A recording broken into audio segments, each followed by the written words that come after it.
tonight we gather in the quiet space between waking and dreaming, where ancient wisdom meets the tender human heart. These sacred teachings have carried seekers toward peace for more than 2,000 years, and tonight they offer themselves to you. Before we begin, you are welcome to share what time it is where you're listening, to know that across this vast world, others are resting beside you in spirit. There is nothing to accomplish here, no test to pass, no level to reach, no perfection to attain. These teachings are not burdens to carry, but invitations to rest. They ask nothing of you except your gentle attention, and even that can come and go like breath itself. The ancient ones discovered something remarkable. They found that peace is not created through effort, but revealed through rest. Like the sky that is always clear behind the clouds, your true nature is always peaceful beneath the turbulence of thoughts and worries. We do not need to make peace happen.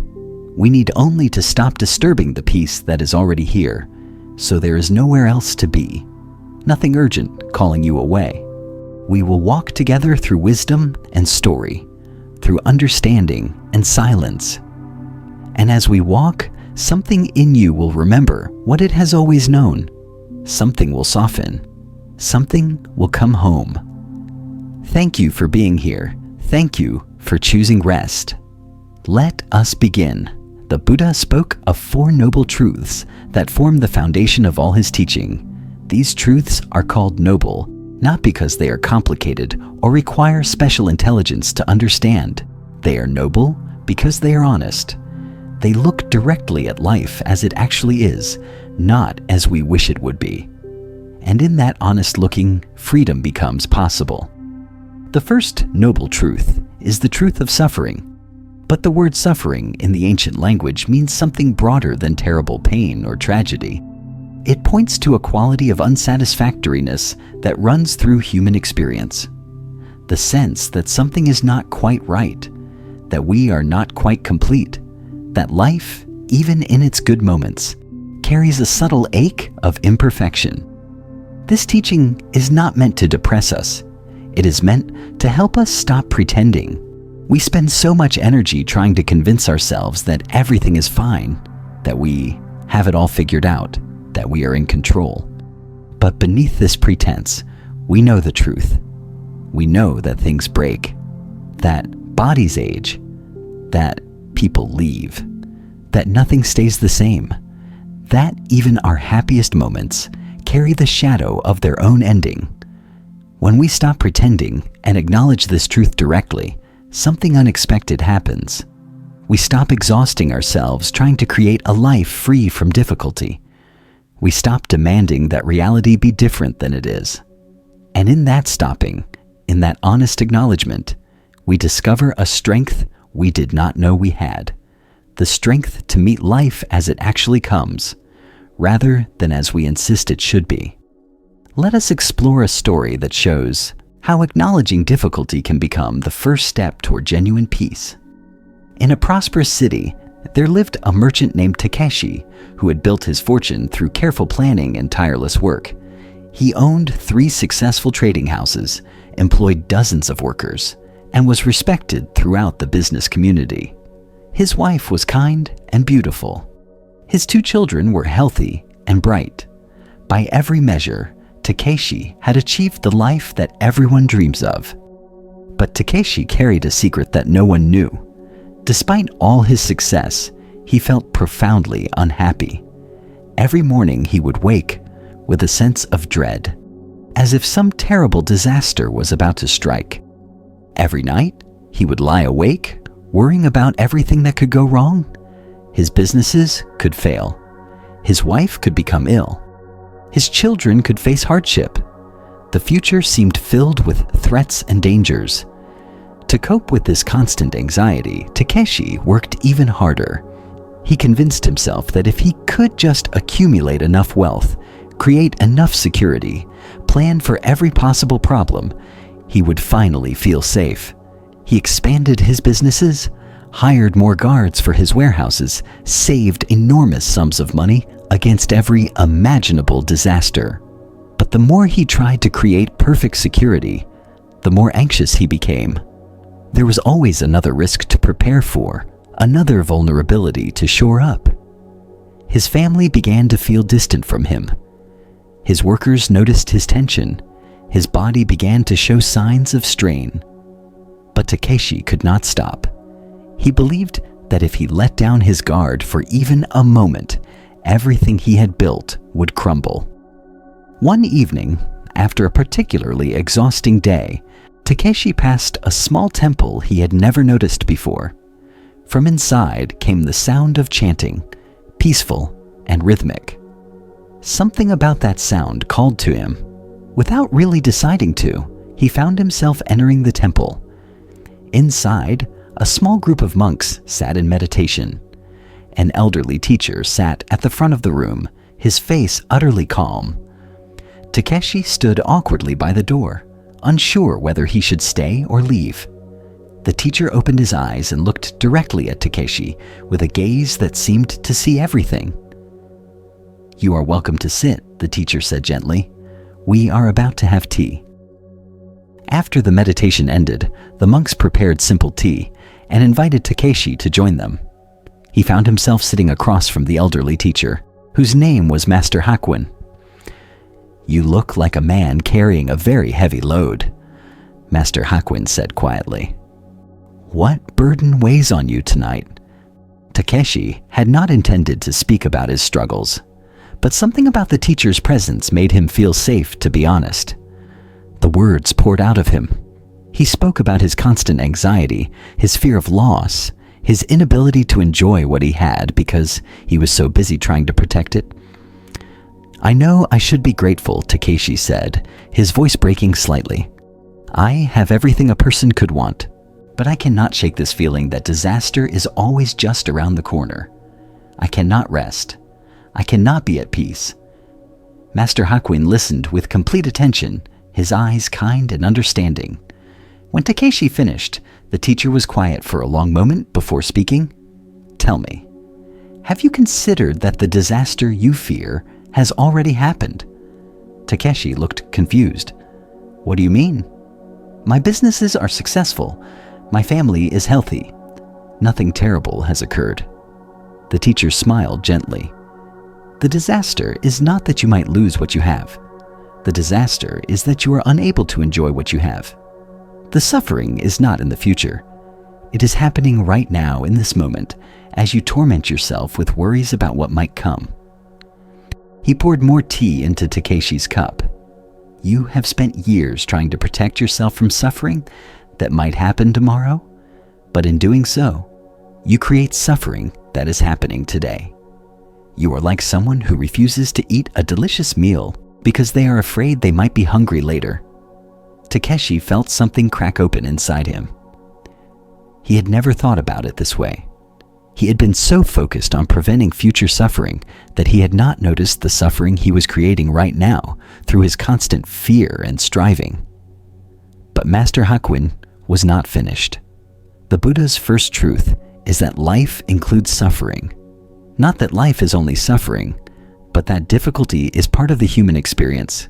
You have been trying to create a life that is free from all possibility of loss or pain. But this is impossible. Things change, bodies age, circumstances shift. This is not a design flaw in the universe. It is simply how life works. The teacher leaned forward slightly. The question is not how to avoid all suffering. The question is how to meet the suffering that comes with wisdom and grace. How to live fully even knowing that nothing lasts forever. How to love deeply even knowing that we will eventually lose what we love. Takeshi spent that night at the temple, unable to tear himself away from this new understanding. Over the following weeks, he returned again and again, learning to sit in meditation, learning to observe his anxious thoughts without believing every story they told. Slowly, Takeshi began to change his relationship with his life. He still worked hard and cared for his businesses, but he stopped trying to create perfect security. He accepted that loss was possible, even inevitable in some forms. And this acceptance, paradoxically, allowed him to finally enjoy what he had. He spent more time with his family, no longer distracted by constant worry. He treated his workers with more kindness, no longer driven by anxious urgency. His body relaxed. His sleep deepened. The life he had worked so hard to build finally became a life he could actually live. Years later, when a fire did destroy one of his warehouses, Takeshi met the loss with surprising calm. He rebuilt what needed rebuilding, adjusted what needed adjusting, and continued on. The disaster he had feared for so many years turned out to be manageable, and because he had learned to live fully in the present rather than in constant fear of the future, he had already received years of peace that his old way of living had denied him. This story shows us something essential about the first noble truth. Takeshi tried to avoid suffering by creating perfect security. But this attempt to avoid suffering became its own form of suffering, perhaps worse than any external difficulty he might face. His constant anxiety, his inability to rest, his distance from the people he loved, all of this was suffering he created through his refusal to accept life's basic uncertainty. When Master Hakuin helped him see that the disaster was already happening, not in the future, but right now in his state of constant fear, Takeshi could finally stop running. He could acknowledge the truth that life includes difficulty, that loss is possible, that nothing lasts forever. And paradoxically, this honest acknowledgement brought him more peace than all his years of trying to create perfect security. This is what the Buddha meant, Tai, the first noble truth. Suffering exists. Difficulty is part of life. Things do not always go according to our wishes. This is not a pessimistic teaching. It is a realistic one. When we stop denying this basic truth, we can stop wasting energy trying to create an impossible life free from all difficulty. We can start learning how to meet life as it actually is with wisdom and resilience. The teaching invites us to acknowledge our pain rather than pretend it is not there, to admit when we are struggling rather than force a smile and insist everything is fine, to recognize that being human means being vulnerable, being tender, being subject to forces beyond our control. And here is what makes this teaching liberating rather than depressing. When we stop pretending that everything is fine, we can finally ask for help. When we acknowledge our vulnerability, we can connect authentically with others who are also vulnerable. When we admit that life includes difficulty, we can stop judging ourselves as failures every time something hard happens. Takeshi discovered that his years of trying to appear perfectly in control had isolated him from everyone around him. When he finally admitted his struggles to Master Hakuin, when he acknowledged his fear and anxiety, he found connection and understanding. His honesty created the possibility for genuine help. This teaching reaches into every corner of our lives. How often do we exhaust ourselves trying to maintain the appearance that we have everything figured out? How much energy do we waste pretending we are not struggling when we actually are? How many opportunities for genuine connection do we miss because we refuse to show our vulnerability?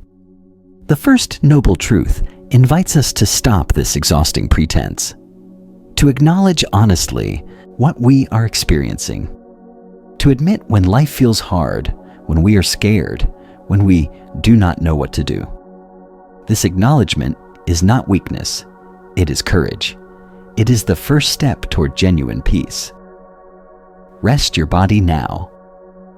Feel the support beneath you. Notice that you do not have to hold yourself up. You can let yourself be held.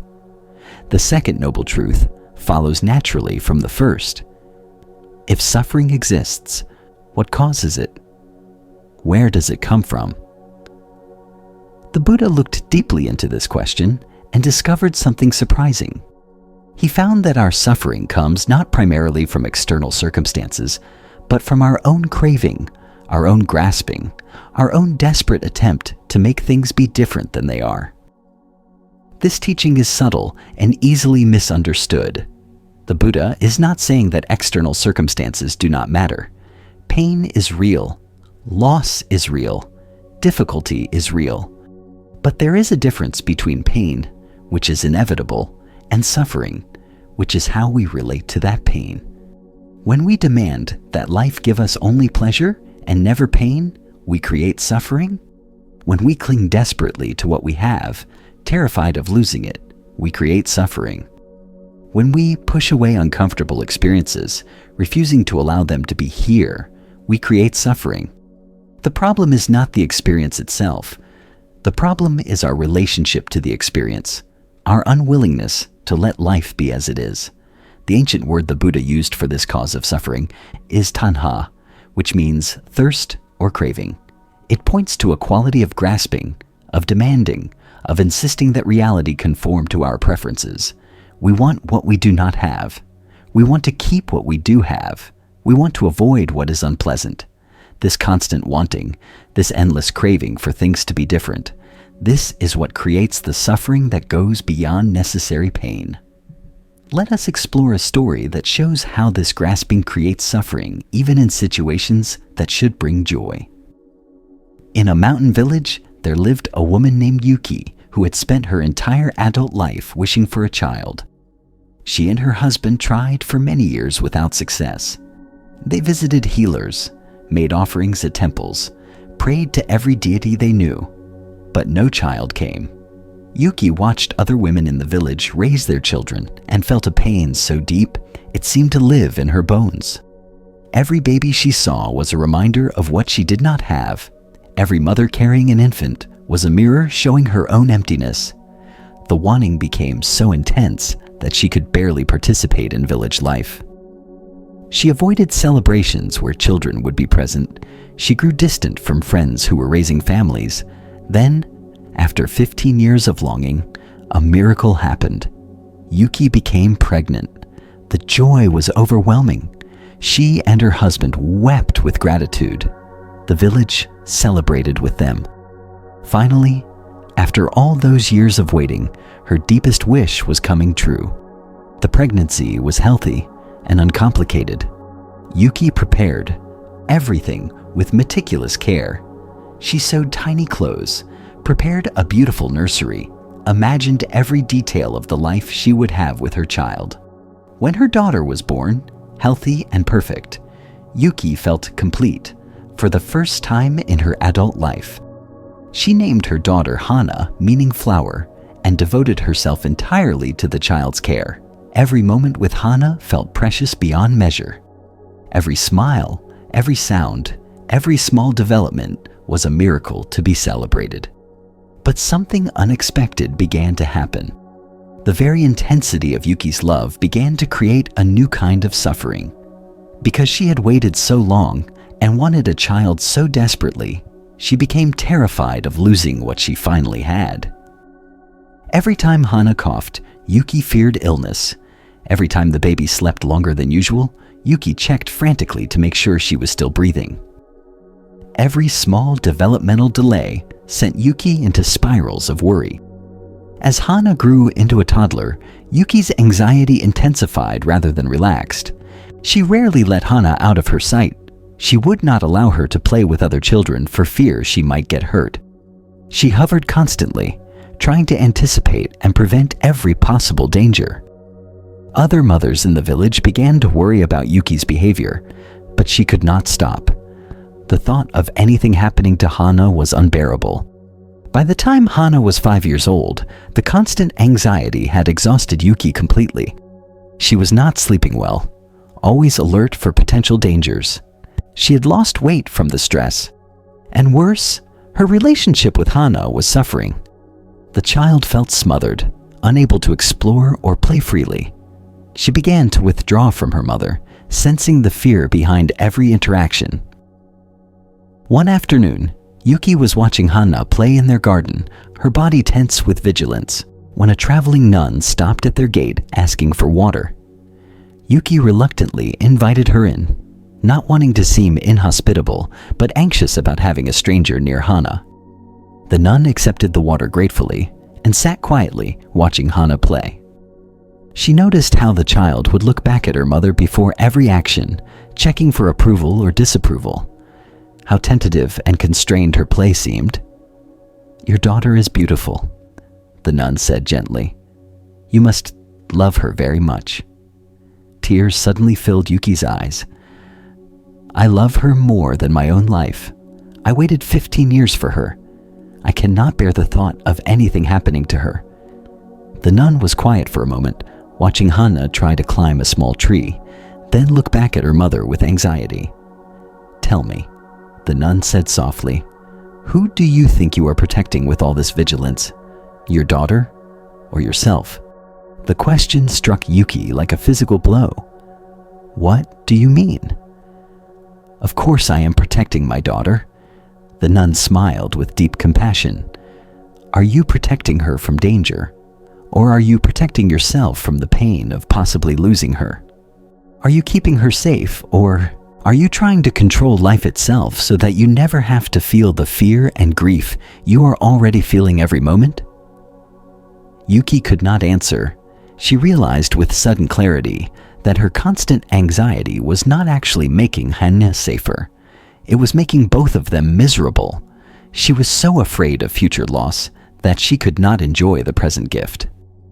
"I can see that you suffered greatly before your daughter came," the nun continued. "The wanting was painful. And now that she is here, you are suffering in a different way. The fear of losing her torments you constantly. Both the craving for what you did not have and the desperate clinging to what you do have create suffering. But there is another way," the nun said gently. "You can love your daughter fully without grasping her so tightly. You can care for her wisely without trying to control every moment. You can acknowledge that life is uncertain without living in constant fear of that uncertainty." The nun stood to continue her journey. "Your daughter does not need a mother who is always afraid. She needs a mother who can be present with her, who can enjoy her, who can let her grow and explore and become herself. Love does not require fear. In fact, love is most beautiful when it can hold lightly rather than grasp desperately." After the nun left, Yuki sat in the garden watching Hana play. She noticed how her own fear constrained her daughter's natural joy. She saw that her desperate attempt to prevent any possible loss was already creating the loss of the natural free relationship they could have. Over the following weeks and months, Yuki practiced a different way of loving. She still cared for Hana attentively and kept her reasonably safe, but she stopped trying to eliminate every tiny risk. She let Hana play with other children. She allowed her to climb trees and explore and occasionally get small scrapes and bruises. She learned to hold her love with open hands rather than clenched fists. The transformation was remarkable. As Yuki released her desperate grip, Hana blossomed. She became more confident, more joyful, more herself, and Yuki discovered that she could finally actually enjoy her daughter rather than constantly worry about her. The peace she had sought through control came instead through release. Years later, when Hana left home to marry and start her own life, Yuki felt sadness at the separation, but it was clean sadness, natural sadness, not the tortured suffering of desperate clinging. She had learned to love fully while holding lightly, to care deeply while accepting life's fundamental uncertainty. This story reveals the essence of the second noble truth. Yuki's suffering did not come primarily from external circumstances. In fact, she received exactly what she had longed for. Her suffering came from her own grasping, her desperate clinging, her refusal to accept that life includes uncertainty.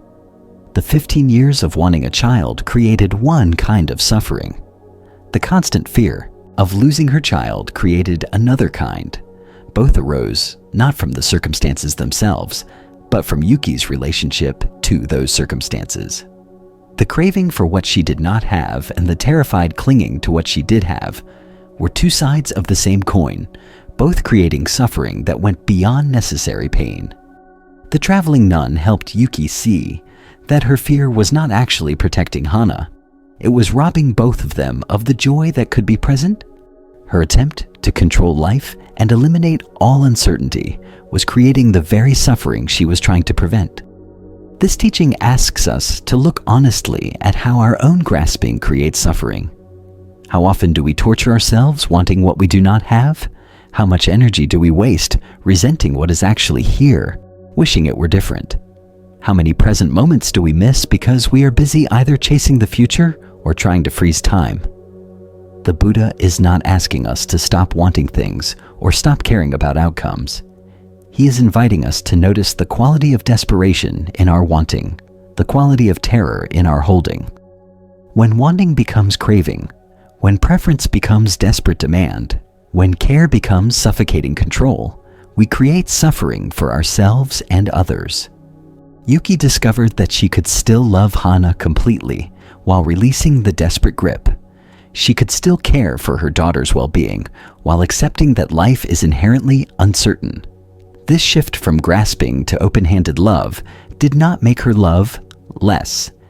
It made her love more genuine, more spacious, more sustainable. Notice where your body is holding tension.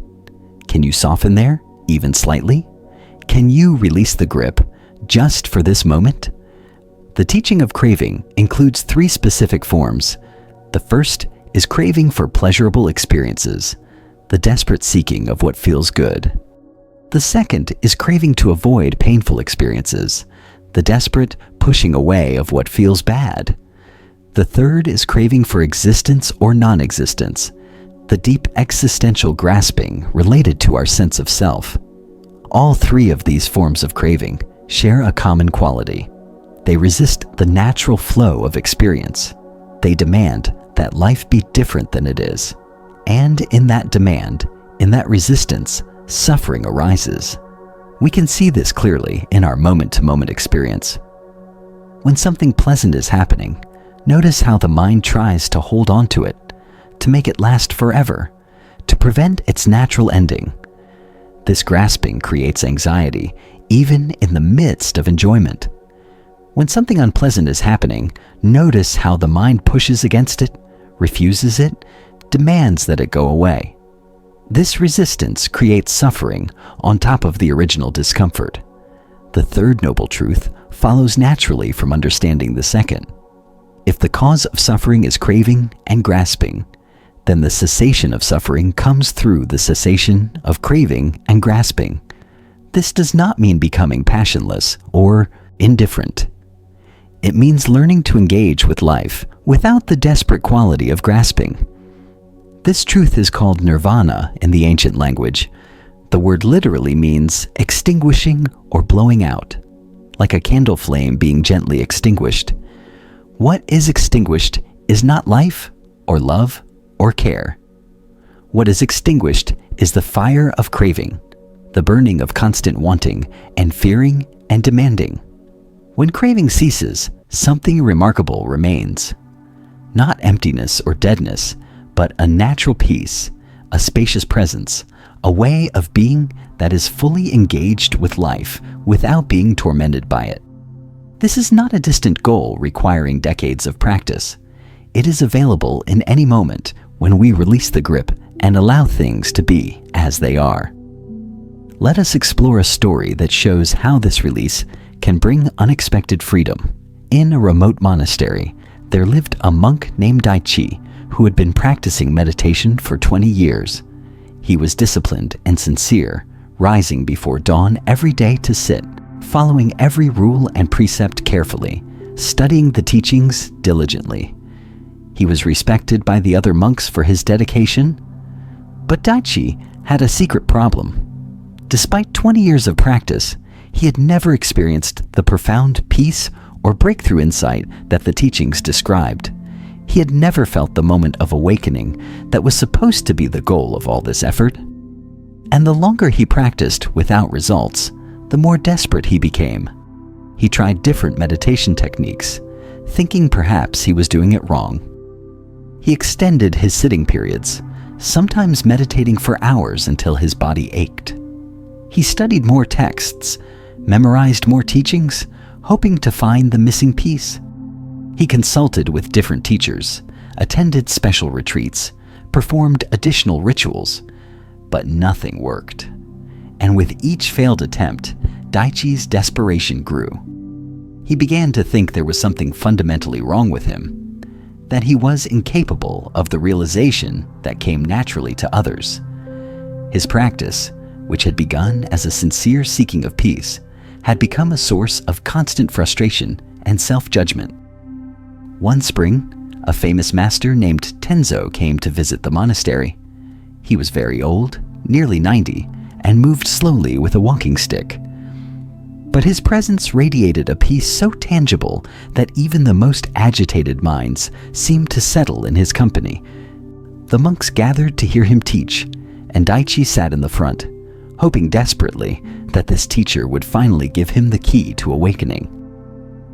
Master Tenzo sat quietly for a long time, simply looking at the assembled monks with eyes full of kindness. When he finally spoke, his voice was soft but clear. "I am going to tell you the secret of awakening," he said. The monks leaned forward, including Daichi, whose heart was pounding with anticipation. "The secret is this: there is nothing to attain." Daichi felt a wave of disappointment. This could not be the teaching he needed. He had heard similar words before. They sounded nice, but did not help him achieve what he was seeking. Master Tenzo seemed to see Daichi's disappointment. He looked directly at him. "You, young monk in the front, you look unsatisfied with this teaching. What is it you are seeking?" Daichi felt embarrassed, but answered honestly, "Master, I have been practicing for 20 years, and I have not yet achieved awakening. I am seeking the profound peace and freedom that the Buddha described. And what do you imagine awakening will feel like?" Master Tenzo asked gently. Daichi thought carefully.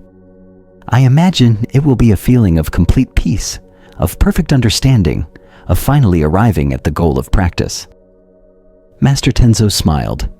"And how do you feel right now in this moment?" Daichi checked his experience honestly.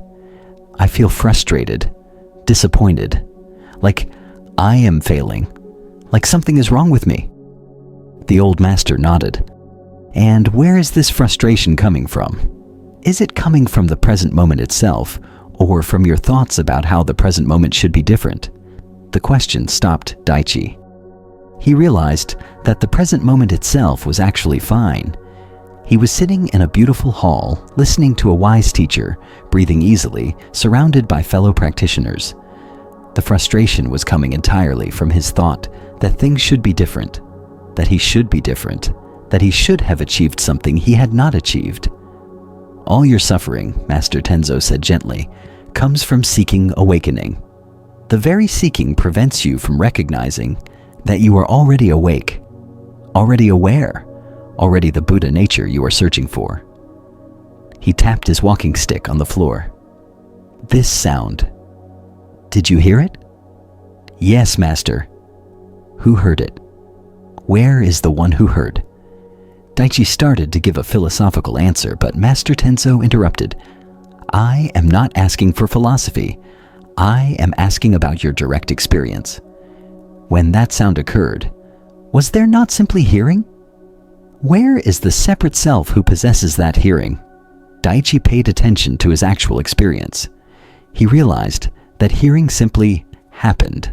Sound arose in awareness. There was no separate entity who owned the hearing. There was just the natural awareness that experiences everything. "For 20 years you have been trying to achieve awakening," Master Tenzo continued.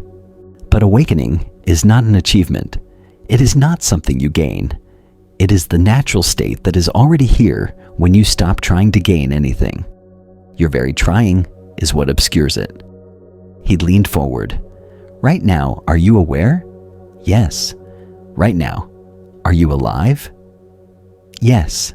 "Then what is missing? What more do you need?" The awareness that is experiencing this moment is the same awareness that the Buddha experienced. It is not something you create through practice. It is what you already are beneath all your ideas about what you should become. Daichi felt something shift. For 20 years, he had been seeking a special state, a dramatic experience, a transformation into someone different. But Master Tenso was pointing to something so obvious he had overlooked it completely. The simple awareness that was already here, that had been here his entire life, that was experiencing this very moment of understanding. From that day forward, Daichi's practice changed completely. He still sat in meditation, still followed the precepts, still studied the teachings, but the quality was different. He was no longer practicing to achieve something. He was simply being what he already was. And in that shift from seeking to recognizing, from striving to resting, he found the peace he had been chasing for 20 years. The story of Daichi illustrates the third noble truth perfectly. His suffering came from seeking, from the desperate attempt to achieve a state he thought he lacked. When Master Tenso helped him see that the very seeking was creating the problem, that what he sought was already present, the seeking could cease. And in that cessation of craving for something other than this moment, peace naturally arose. This is what the third truth points toward. The ending of suffering does not come from achieving some special state. It comes from releasing the desperate seeking of that state. It comes from recognizing that the awareness experiencing this moment is already complete, already whole, already at peace. Yuki learned this when she released her desperate grip on her daughter. Daichi learned it when he stopped seeking awakening. Both discovered that peace comes not through gaining something, but through releasing the demand that things be different than they are. This teaching is profoundly liberating because it means we do not need to wait until we achieve something before we can be at peace. We do not need to become wiser or better or more spiritual. We simply need to release the grasping that prevents us from recognizing the peace that is already here. Let your breath move naturally, without trying to control it. Notice that it knows what to do without any instruction from you. The fourth noble truth is called the path. Having understood that suffering exists, that it comes from craving, and that it can cease, the Buddha then outlined a way of living that naturally leads to the cessation of suffering. This path has 8 aspects, each supporting the others, creating a complete way of life. But before we explore those aspects, it is important to understand what kind of path this is. It is not a path of striving toward a distant goal. It is not a ladder we climb, leaving lower rungs behind. It is more like a garden we tend, where each element supports the health of the whole. The 8 aspects are traditionally divided into 3 groups. The first group relates to wisdom, understanding reality clearly. The second relates to ethical conduct, living in ways that reduce harm. The third relates to meditation, training the mind in stability and clarity. But we should understand these not as separate achievements, but as different expressions of the same understanding. When we see clearly, we naturally act ethically. When we act ethically, the mind naturally settles. When the mind settles, we see more clearly. They support each other in an upward spiral toward freedom. Let us explore a story that shows how these aspects of the path work together in actual life. In a bustling port city, there lived a woman named Kiyomi, who ran a successful inn. She had inherited the business from her parents and built it into one of the most respected establishments in the city. Travelers from distant lands would seek out her inn, knowing they would find clean rooms, good food, and honest treatment. But Kiyomi's success had come at a cost. To compete with other inns and maximize profit, she had gradually adopted practices she was not proud of. She would sometimes charge travelers more than she told them, adding unexpected fees. She would give smaller portions of food than she advertised. She employed workers, but paid them as little as she could get away with, knowing they had few other options. Kiyomi justified these practices to herself. Everyone does business this way, she would think. If I do not take advantage when I can, others will take advantage of me. This is just how the world works. And besides, her inn was still better than most. The deceptions were small, no one was truly harmed. But despite these justifications, Kiyomi did not sleep well. She would lie awake at night with a vague sense of unease, a feeling that something was not right with how she was living. During the day, she was irritable and suspicious, always worried that others were trying to cheat her the way she cheated them. One evening, an elderly monk arrived at her inn. He was traveling alone with only a small bundle of possessions. Kiyomi showed him to a modest room and told him the price, which he had inflated by nearly double, thinking he would not know the usual rates. The monk looked at her with clear, gentle eyes and said, "That seems high for such a simple room. What is the actual rate?" Kiyomi felt caught. She mumbled something about special fees for the busy season, but the monk simply smiled and said, "I will pay what is fair." He placed on the counter exactly what the room actually cost, then added a bit more. "For your honesty in the future," he said. Kiyomi felt a flush of shame. She took the payment and avoided the monk's eyes as she gave him his key. That night, Kiyomi could not sleep at all. Something about the monk's gentle directness had pierced through her justifications. She found herself thinking about all the small deceptions she engaged in daily, how they had become so normal she barely noticed them anymore. In the morning, she went to the monk's room, intending to apologize. She found him sitting quietly, apparently in meditation. He opened his eyes as she knocked. "Please forgive my rudeness last night," Kiyomi said. "I tried to overcharge you. I am ashamed." The monk invited her to sit. His presence was so peaceful that she felt her own agitation begin to settle. "Thank you for your honesty now," he said. "Tell me, when you overcharge travelers or give less than you promise, how does it feel afterward?" Kiyomi answered truthfully, "It feels uncomfortable." "Wrong. But I tell myself it is necessary, that everyone does it." "And does that story bring you peace? Does it help you sleep well?" "No," Kiyomi admitted. "I have not slept well in years." The monk nodded with understanding. "This is what the Buddha taught. Actions that harm others also harm ourselves, not because of divine punishment, but because we must live with ourselves afterward. We must carry the weight of our own deception, our own unkindness. The mind cannot be at peace when it knows it is acting against its own integrity."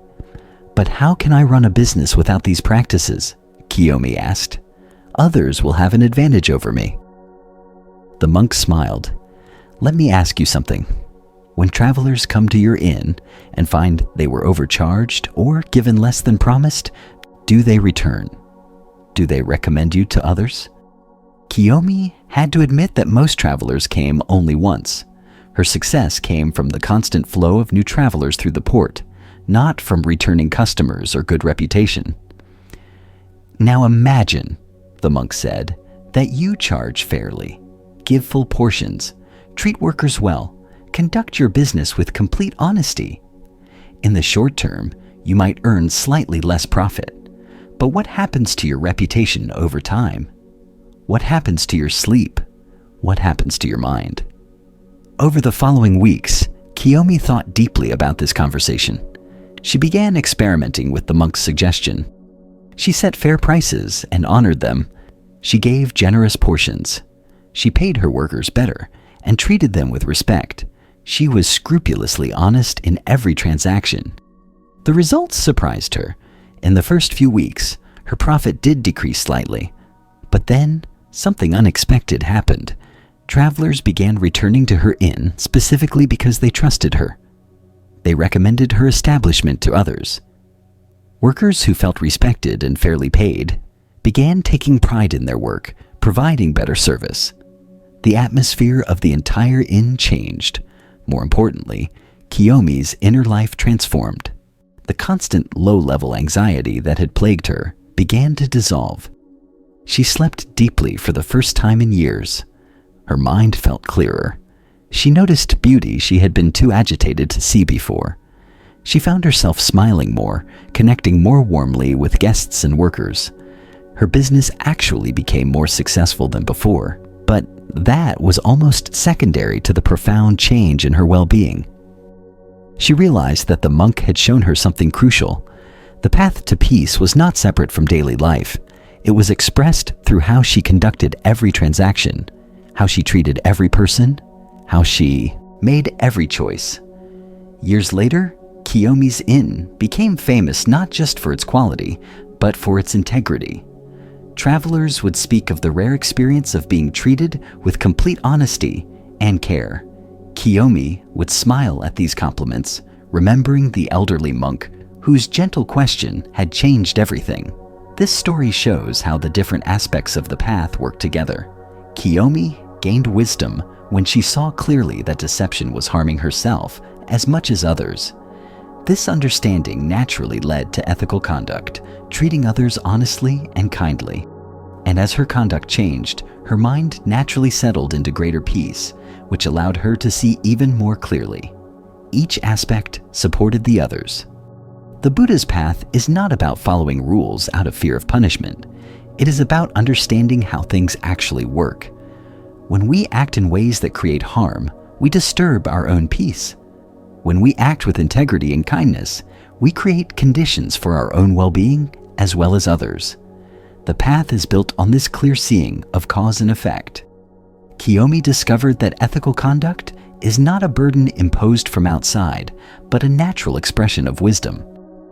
When she saw clearly that her deceptions were creating her own suffering, changing her behavior was not a sacrifice. It was a relief. She was not giving up something valuable.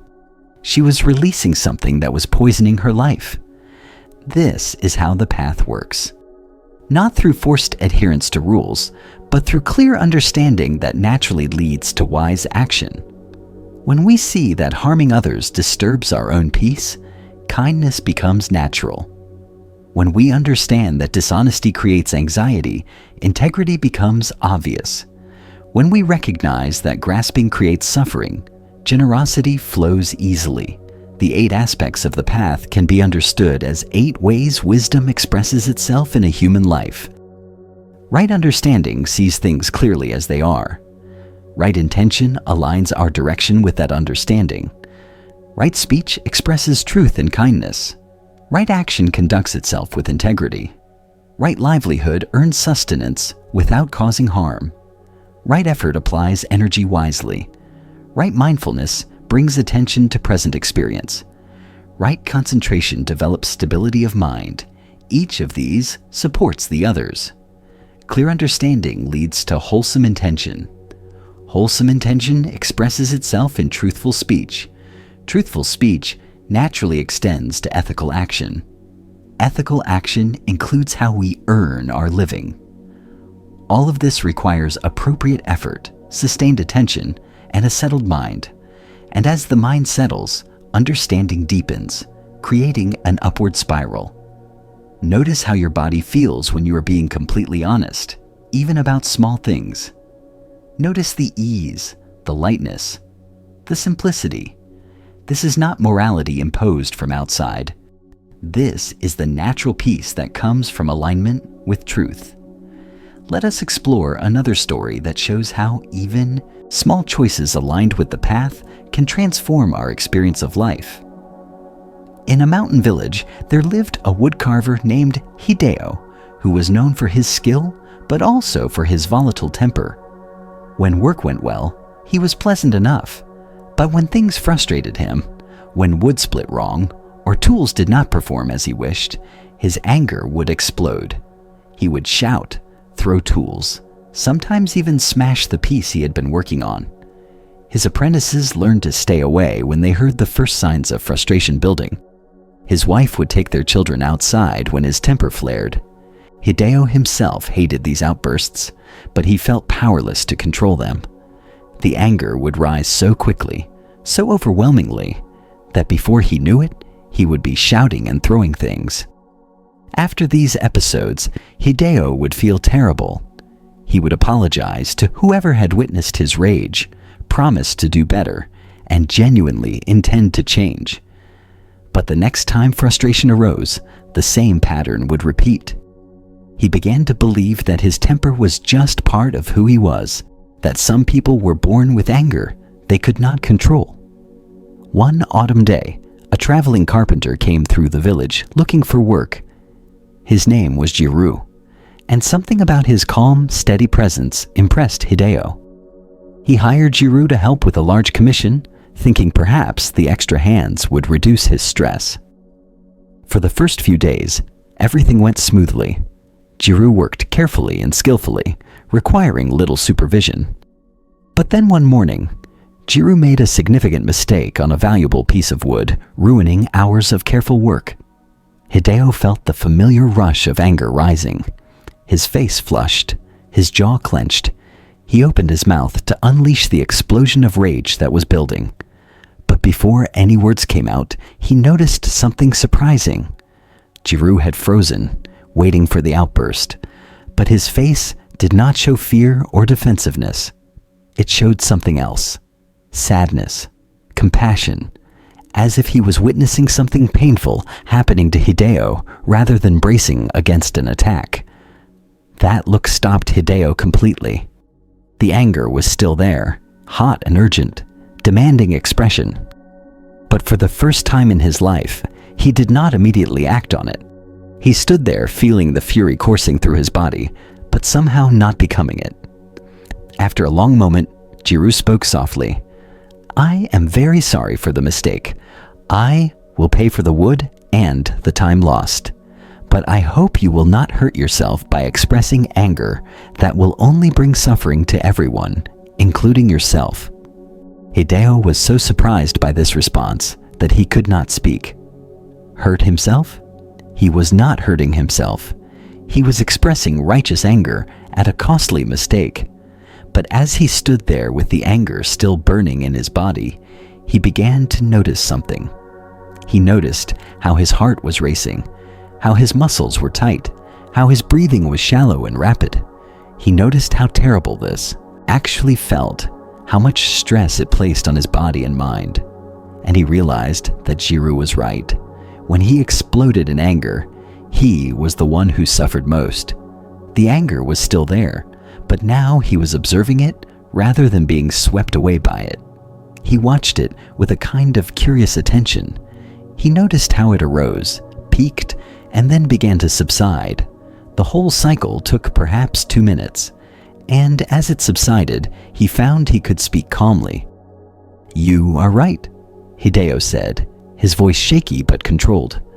"I am sorry for nearly subjecting you to my rage. Please, let us assess the damage and figure out how to proceed." Jiru smiled with obvious relief and respect. "Thank you for that. Your restraint required great strength." That evening, Hideo asked Jiru about his remarkable calmness, about how he had responded to the situation. Jiru explained that he had studied with Buddhist monks and learned to work with difficult emotions. "Anger is natural," Jiru said. "It arises in response to frustration or perceived threat. But we do not have to act on every feeling that arises. We can feel the anger fully, acknowledge it, and then choose how to respond rather than reacting automatically." He poured tea for both of them. "When anger arises, I pause and take 3 breaths. I feel the sensation in my body. I notice the thoughts that accompany it. And I remember that this feeling will pass, that I do not need to do anything with it right now. Usually, by the time I have taken 3 breaths, the worst of the intensity has passed, and I can respond more wisely." "Can it really be that simple?" Hideo asked. "Just pausing and breathing?" "Simple, yes," Jiru agreed. "But not always easy. It requires practice. The mind is used to its patterns, but each time you pause instead of reacting automatically, you strengthen a new pattern. Over time, it becomes more natural." Hideo began practicing this teaching. The next time frustration arose, he tried to pause and take 3 breaths before responding. Sometimes he forgot and reacted automatically in the old way. But sometimes he remembered, and in those moments of remembering, he found a space between feeling and action that he had never known existed. Over weeks and months, This practice gradually changed Hideo's relationship with his anger. The emotion still arose, sometimes quite intensely, but he learned that he did not have to be controlled by it. He could feel it, acknowledge it, and then choose how to respond. His apprentices noticed the change first. They stopped flinching when something went wrong, stopped hiding from his moods. His wife and children relaxed in his presence, and Hideo himself felt a profound relief, as if he had been freed from a prison he had not even known he was trapped in. The quality of his work improved as well. When he could meet frustration without exploding, he could assess problems calmly and find creative solutions. Pieces that might once have been smashed in rage were instead carefully salvaged or transformed into something new. Years later, people would comment on Hideo's remarkable patience and calm. He would smile and tell them about Jiru's teaching of the 3 breaths.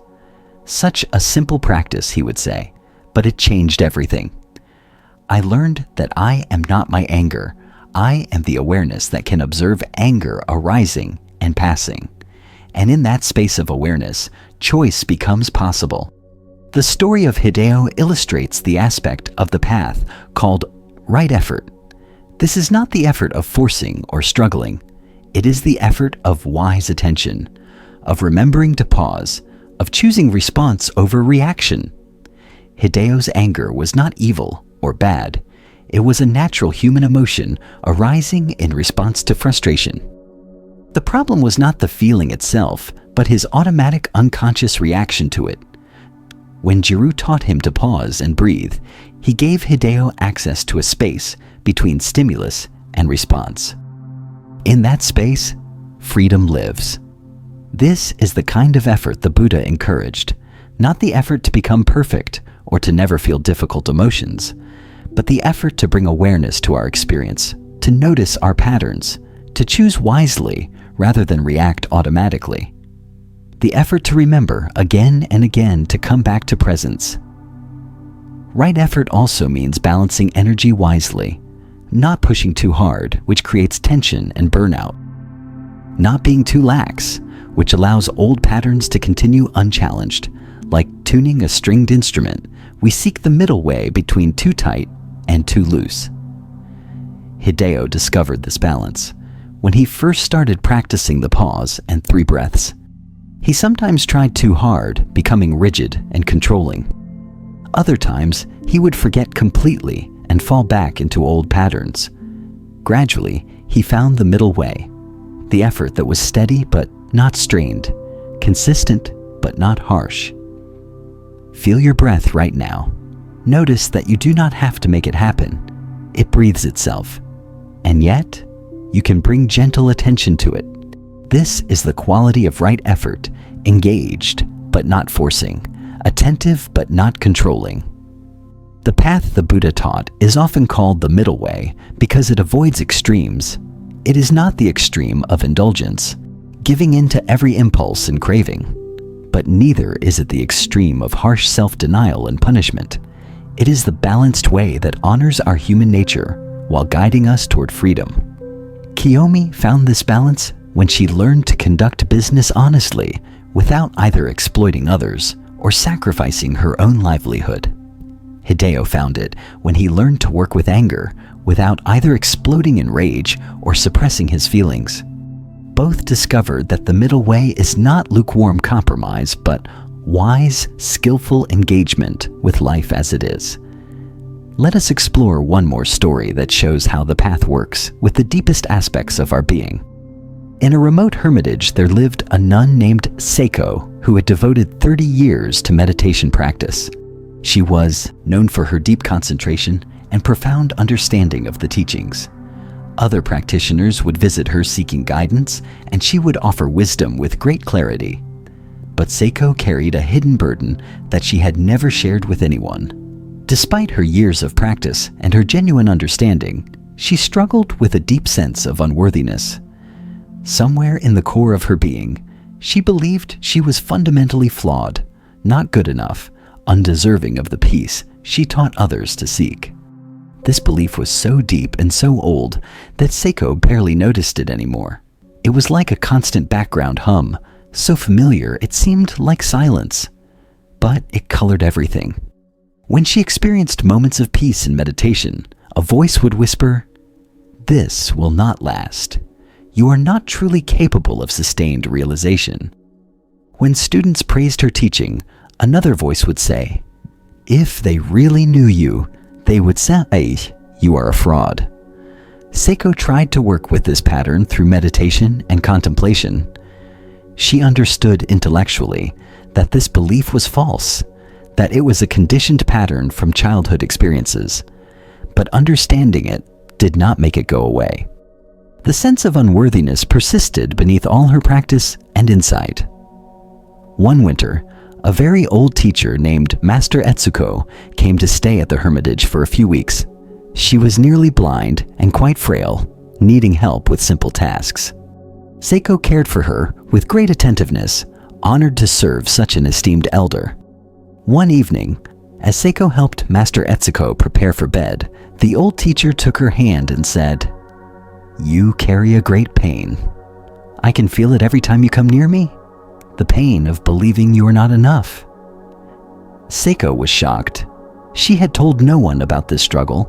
How could this nearly blind old woman see what she had hidden for so long? Tears began flowing before Seiko could stop them. "Yes," she admitted. "I do not know how you know. But yes, despite everything I have practiced and understood, I still feel unworthy at my core." Master Etsuko squeezed her hand gently. "Sit with me for a moment. Tell me, this feeling of unworthiness, where does it live in your body?" Seiko checked her direct experience. "It lives in my chest," she said. "A heaviness, a tightness, like a stone pressing down." "And this feeling, has it been there your whole life?" "As long as I can remember." Master Etsuko was quiet for a moment. "Now I want you to do something that might seem strange. Instead of trying to get rid of this feeling, instead of analyzing it or fighting against it, I want you to welcome it fully, to open to it completely, to say yes to exactly this feeling in exactly this moment." Seiko was confused. "But I have been trying to release this feeling for decades. How can welcoming it help?" "Just try," Master Etsuko said gently. "Feel the tightness in your chest. Feel the heaviness. And instead of resisting it, breathe into it. Let it be exactly as it is. Say to it, 'You are welcome here.'"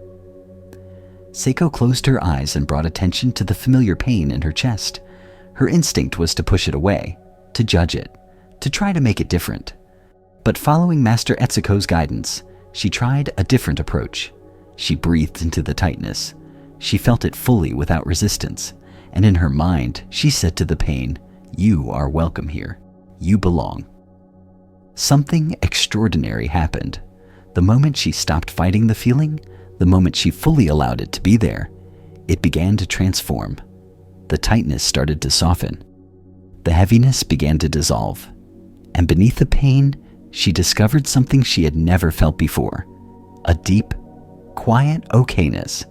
A basic sense that she was acceptable exactly as she was, complete even with her imperfections, worthy simply by virtue of being alive and aware.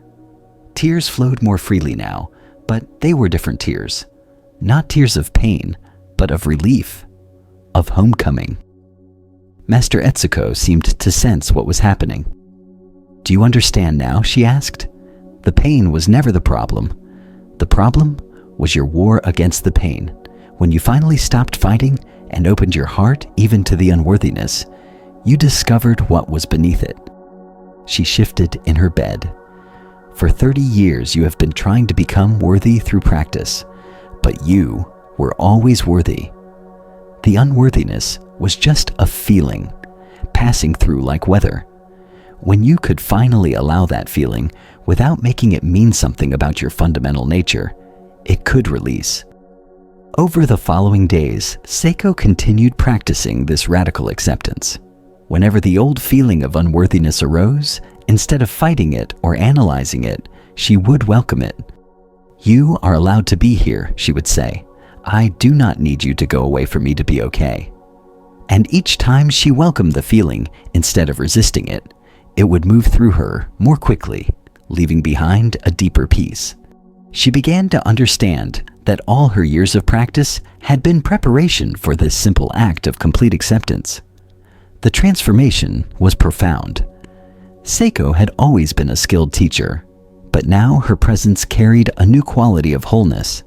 She could meet students' suffering without needing to fix it immediately, because she had learned to meet her own pain without resistance. She could acknowledge mistakes and limitations without shame, because she no longer believed they made her unworthy. Other practitioners noticed the change. There was a new ease in her, a deeper authenticity. When they asked what had shifted, she would tell them about Master Etsuko's teaching. "I spent 30 years trying to become acceptable," Seiko would say. But acceptance was never something to achieve. It was something to recognize, something that was already here beneath all my striving.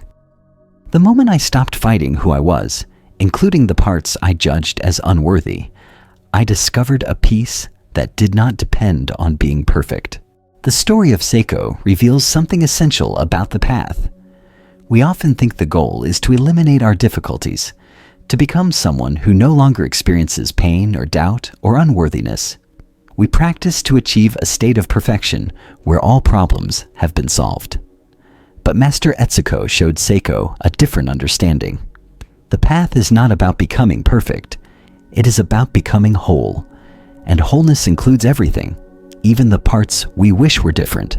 When we can bring awareness and acceptance to all of our experience, including the painful parts, we discover a peace that does not depend on having a problem-free life.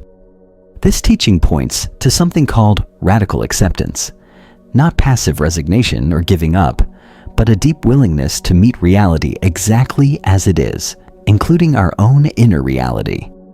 When Seiko stopped fighting her feeling of unworthiness and instead welcomed it fully, the feeling could finally move and transform. This is true of all difficult experiences. When we resist them, they become stuck. Our resistance creates a kind of prison around the pain, keeping it frozen in place. But when we can open to difficulty with acceptance and even kindness, it can flow through us naturally, the way clouds flow through sky. Notice if there is any part of your experience right now that you are resisting, any sensation or emotion you are trying to push away. What happens if you soften toward it, if you say yes to it being here? The path the Buddha taught ultimately leads to this complete acceptance, this radical willingness to meet all of life with an open heart. Not because everything is pleasant or easy, but because fighting against reality creates suffering on top of whatever difficulty already exists. Takeshi learned this when he stopped trying to create perfect security and accepted life's fundamental uncertainty. Yuki learned it when she released her desperate grip on her daughter and accepted that loss is possible. Hideo learned it when he stopped fighting his anger and instead brought awareness to it. Seiko learned it when she welcomed her feeling of unworthiness instead of trying to eliminate it. All of them discovered that peace comes not from controlling or perfecting their experience, but from meeting experience with wisdom and acceptance.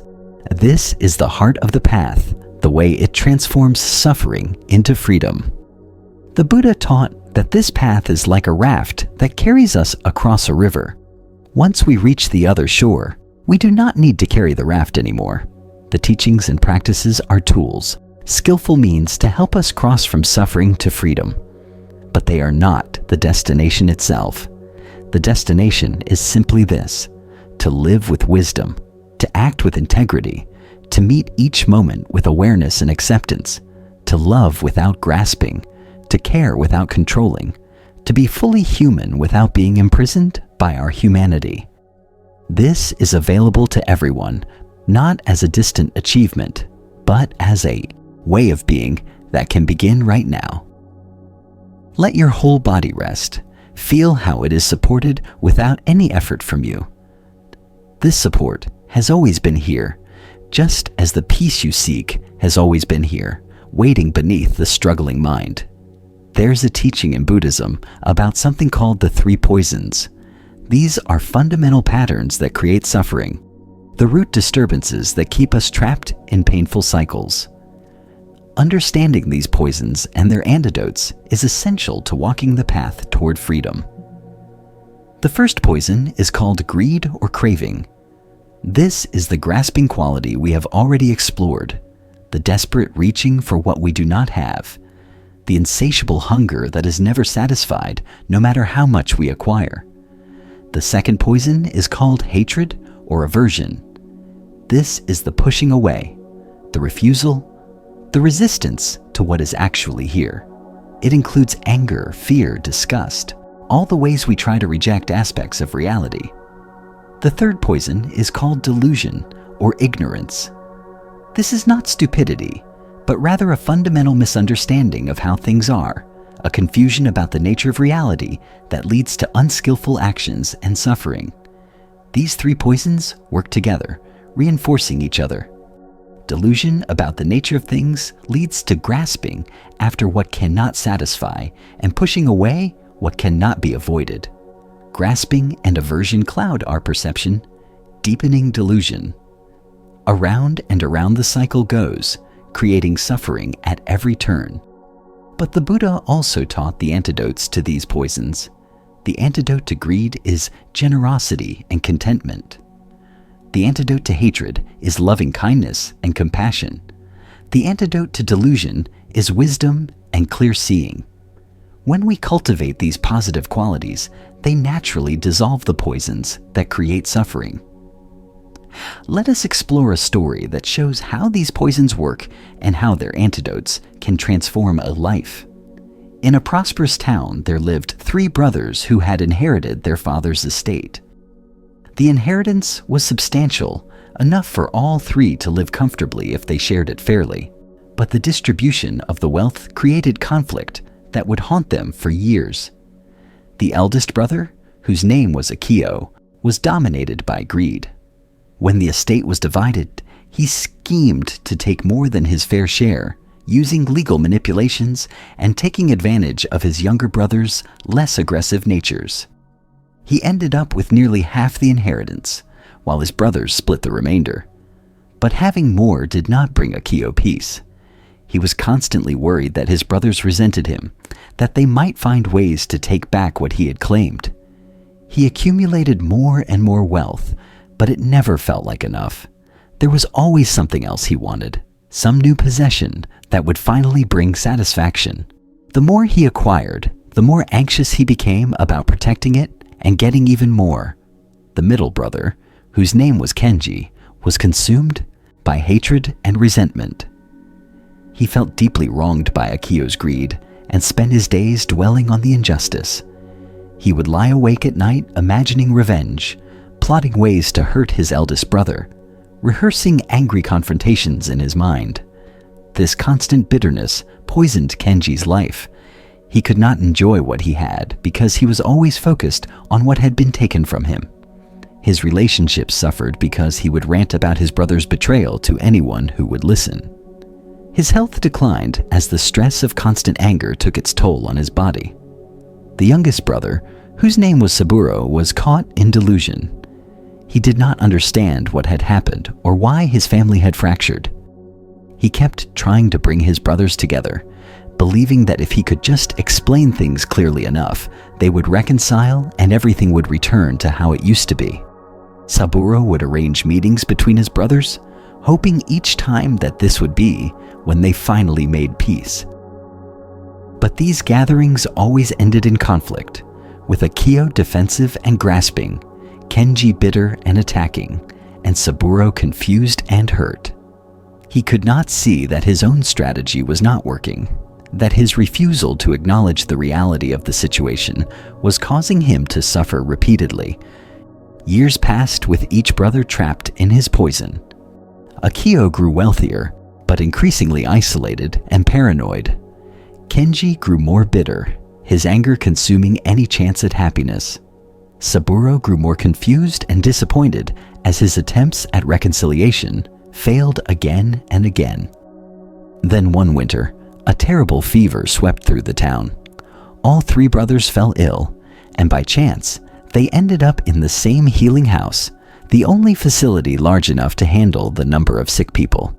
The illness brought them all to the edge of death. For weeks, they lay in beds near each other, too weak to argue or scheme, barely able to speak at all. The healers tended them without judgment, offering the same care to each regardless of their conflicts or characters. In this state of extreme vulnerability, something began to shift in each brother. Akio, too weak to grasp or scheme, felt the exhausting burden of his constant wanting finally ease. For the first time in years, he was not thinking about acquiring more or protecting what he had. He was simply breathing, simply being alive, and there was a strange peace in that simplicity. One day, as a healer brought him water, Akio found himself overwhelmed with gratitude. He realized he had never truly appreciated anything before, always focused on the next thing he wanted. But now this simple cup of water felt like the most precious gift. And the healer's kindness, given freely without any expectation of payment or advantage, touched something deep inside him. Kenji, too weak to maintain his anger, felt the weight of his bitterness finally lift. Lying near death, his brother's betrayal seemed suddenly less important than he had made it. He could see how his resentment had poisoned his own life far more than it had ever hurt Akio. He had wasted years in hatred while his life passed by unlived.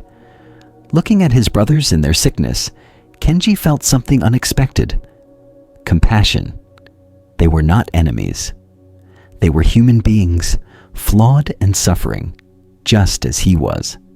The anger that had burned in him for so long suddenly seemed pointless, a waste of the precious life he almost lost.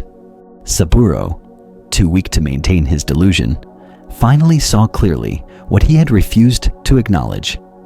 His family was broken. His brothers' conflicts were real.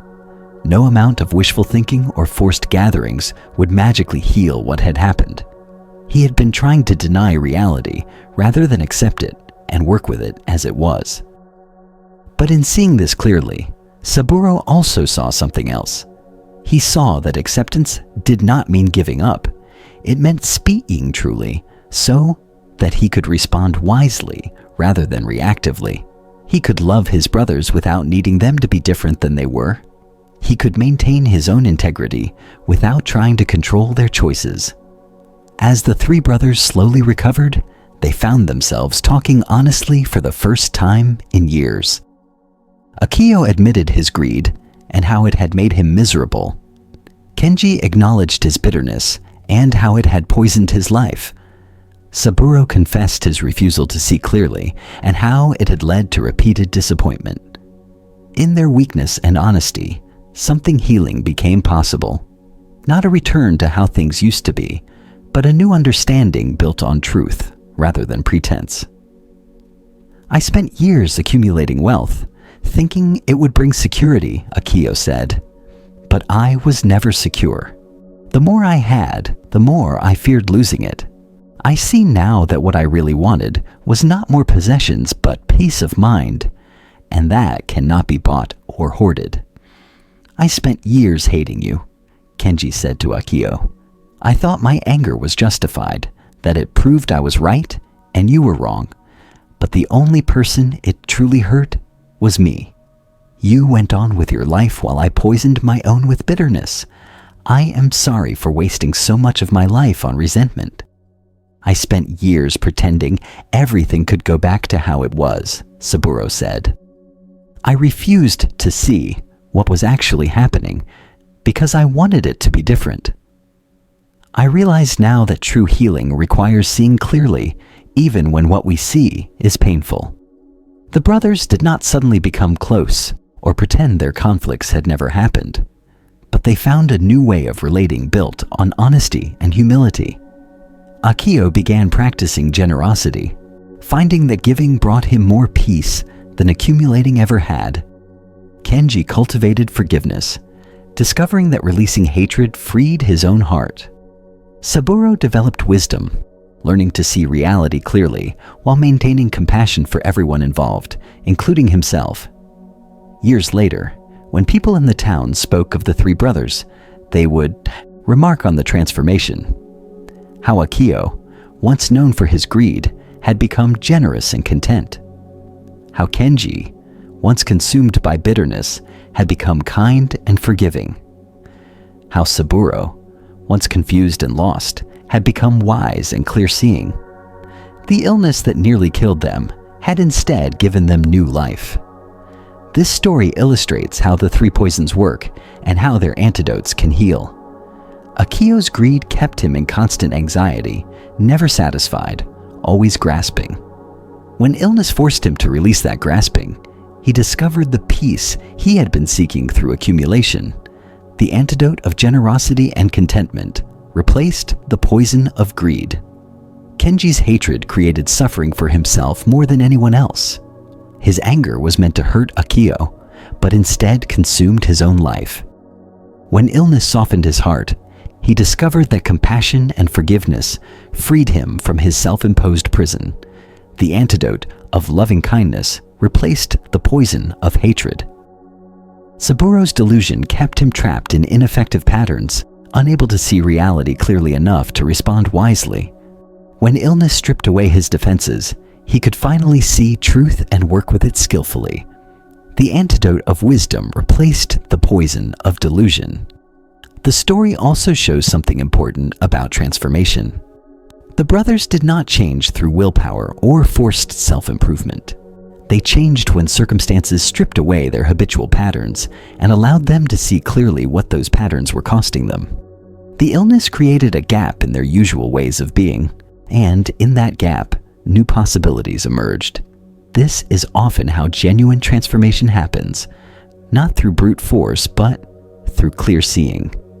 When Akio finally saw that his grasping was creating misery rather than security, letting go became natural.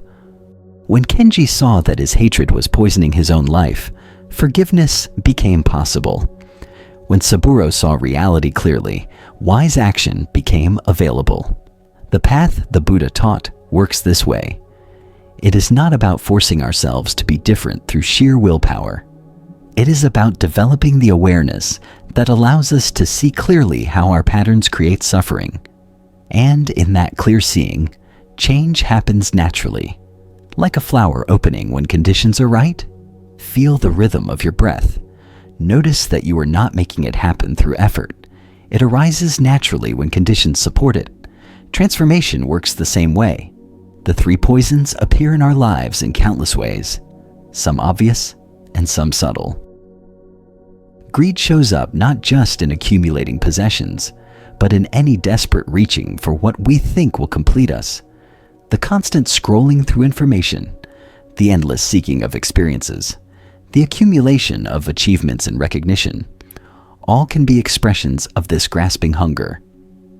Hatred appears not just in rage, but in all our subtle resistances to reality. The irritation when things do not go our way, the criticism of ourselves and others, the pushing away of uncomfortable feelings, the wish that this moment were different than it is. All of these are forms of aversion, of fighting against what is actually here. Delusion manifests not just in obvious confusion, but in all our misunderstandings about the nature of things. The belief that external circumstances will bring lasting happiness. The assumption that we are separate and isolated from everything else. The identification with our thoughts and stories as if they are the deepest truth of who we are. All of these reflect fundamental confusion about reality. But we can work with these poisons not through harsh judgment, but through patient cultivation of their antidotes. Every act of generosity weakens greed. Every moment of kindness dissolves hatred. Every instance of clear seeing dispels delusion. The path is walked through small choices, repeated consistently, gradually transforming the landscape of our inner life. Let us explore another story that shows how working with these patterns can unfold in the midst of ordinary life. In a rural village, there lived a farmer named Tomoko who worked the same plot of land her family had tended for generations. The work was hard, the income modest, But Tomoko had always found satisfaction in the rhythm of planting and harvest, in the direct connection between effort and sustenance. But over the years, something had changed in Tomoko's relationship with her work. She had begun comparing herself to other farmers, noticing that some had more productive land, newer equipment, larger yields. What had once felt like enough now seemed insufficient. She found herself wanting more, always more, believing that additional land or better tools would finally bring the satisfaction she sought. This wanting made her restless and discontented. She would lie awake, planning ways to expand, calculating profits, scheming to acquire neighboring plots. The simple pleasure she used to find in her work had been replaced by anxious ambition. She stopped noticing the beauty of sunrise over the fields, too busy thinking about productivity. She lost touch with the satisfaction of a good harvest, immediately focused on how next year's could be better. One spring, an elderly farmer named Grandfather Haru moved to the village. His land bordered Tomoko's, and she watched him work with fascination. He had only a small plot, even smaller than hers, and his methods were traditional and unhurried. But something about his presence was different. He seemed to work with a quality of contentment she had not felt in years. One day, while they were both working their adjacent fields, Tomoko could not contain her curiosity. She called over to Grandfather Haru. "Excuse me, respected elder. I cannot help but notice how peaceful you seem. Do you not wish for more land, better tools, greater yields?" Grandfather Haru straightened from his work and smiled. "Tell me," he said, "when you eat rice, does your stomach know if it came from a large field or a small one? Does it know if it was grown with expensive equipment or simple tools?" Tomoko laughed despite herself. "Of course not." "Then why does your mind need to know these things?" Haru asked gently. "The purpose of farming is to grow food that nourishes life. If I have enough to eat and some to share, what would more give me except more worry?" "But surely you must want your work to be successful," Tomoko protested. "Surely you must take pride in producing more." "I take pride in doing my work well," Haru said. "But success is not measured only in quantity. Is the rice I grow with attention and care less valuable than rice grown with stress and ambition? Is the life I live with contentment less successful than one lived in constant wanting?" Over the following months, Tomoko found herself observing Grandfather Haru more carefully. She noticed how he would pause in his work to appreciate a bird's song, how he would smile at the first green shoots breaking through soil, how he would share generously from his modest harvest with neighbors who had less, how he seemed to have enough time for conversation, for rest, for simply being present. In contrast, Tomoko noticed her own constant urgency, her inability to rest, her habit of measuring everything against an imagined standard of more. She saw how her wanting had made her competitive rather than connected to other farmers, how it had turned her work from a source of satisfaction into a source of stress. One evening, she approached Grandfather Haru as he was finishing his day's work. "How did you learn to be content?" she asked. "How did you stop wanting more?" Haru invited her to sit with him at the edge of his field, where they could watch the sun setting over the valley. "I did not stop wanting by trying to stop wanting," he said. "That would just create another kind of struggle. Instead, I practiced noticing what I already have and appreciating it fully." He gestured to the field before them.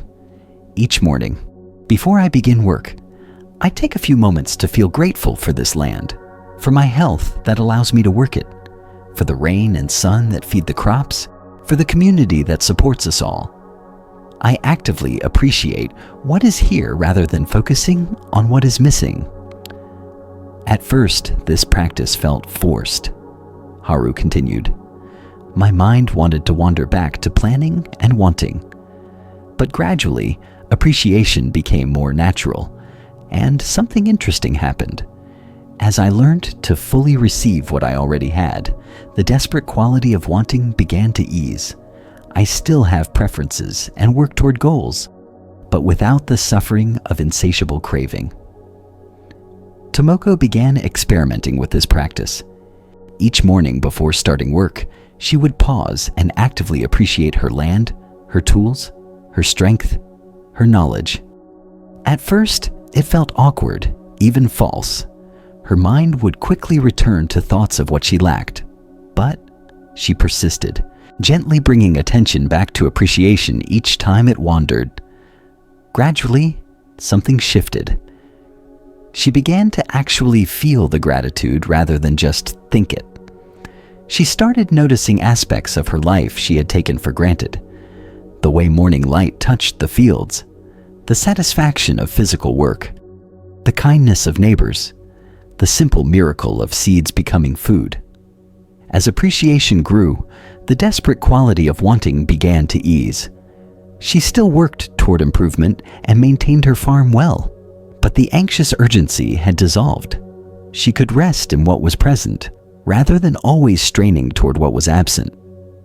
One day, several months into this practice, Tomoko realized she had not thought about acquiring more land in weeks. The wanting had not been suppressed or fought against. It had simply dissolved in the warmth of genuine appreciation.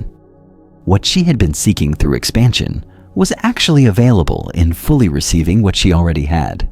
Years later, other farmers would notice Tomoko's transformation and ask her secret. She would tell them about Grandfather Haru's teaching of appreciation.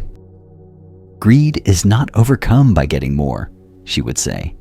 "It is healed by appreciating what is already here." When we can fully receive the gifts we have been given, the desperate reaching for more naturally eases, not because we stop caring or become passive, but because we discover that enough is actually enough. This story shows how the antidote to greed is cultivated through practice. Tomoko did not overcome her wanting through willpower or harsh self-denial. She transformed it through consistently directing attention toward appreciation and gratitude. This is the practical application of the Buddha's teaching, not as abstract philosophy, but as lived experience. The cultivation of contentment does not mean settling for less or giving up on improvement. Grandfather Haru maintained his fields carefully and worked with dedication, but he did so from a place of sufficiency rather than insufficiency, from appreciation rather than desperate lack. This made his work sustainable and his life peaceful.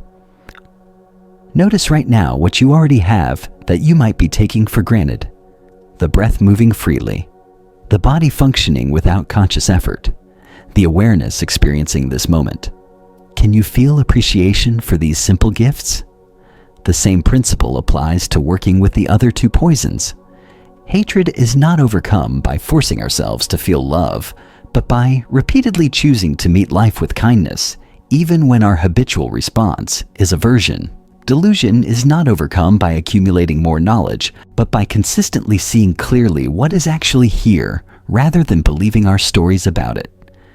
Let us explore one more story that brings together these teachings about working with the poisons. In a coastal town, there lived a fisherman named Makoto, who had suffered a great injustice. His business partner had stolen from him, taking money and customers, ruining Makoto's reputation with lies.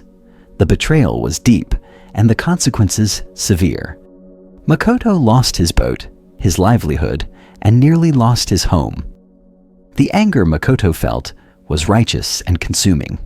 He had been genuinely wronged. His rage was justified.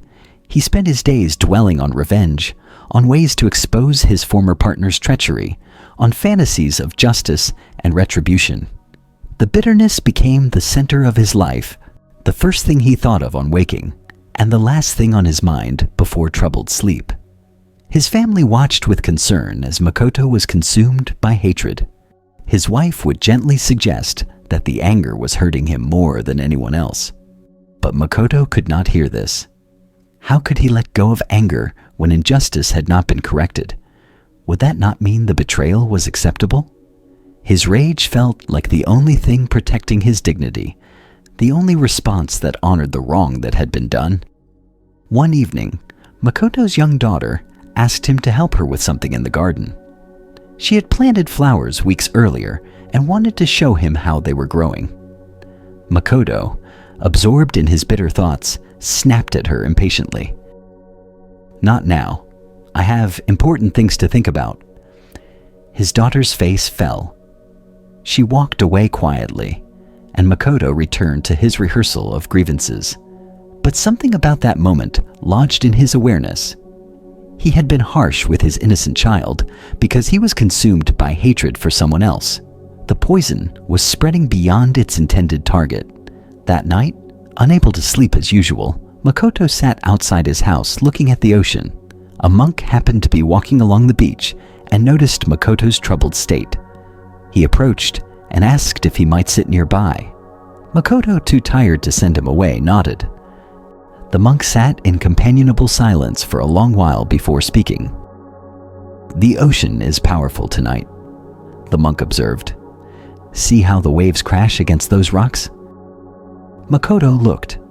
The waves were indeed striking the rocks with tremendous force, sending up spray that caught the moonlight. "Tell me," the monk said, "do you think the rocks are angry at the waves for striking them?" "Of course not," Makoto replied. "Rocks cannot feel anger."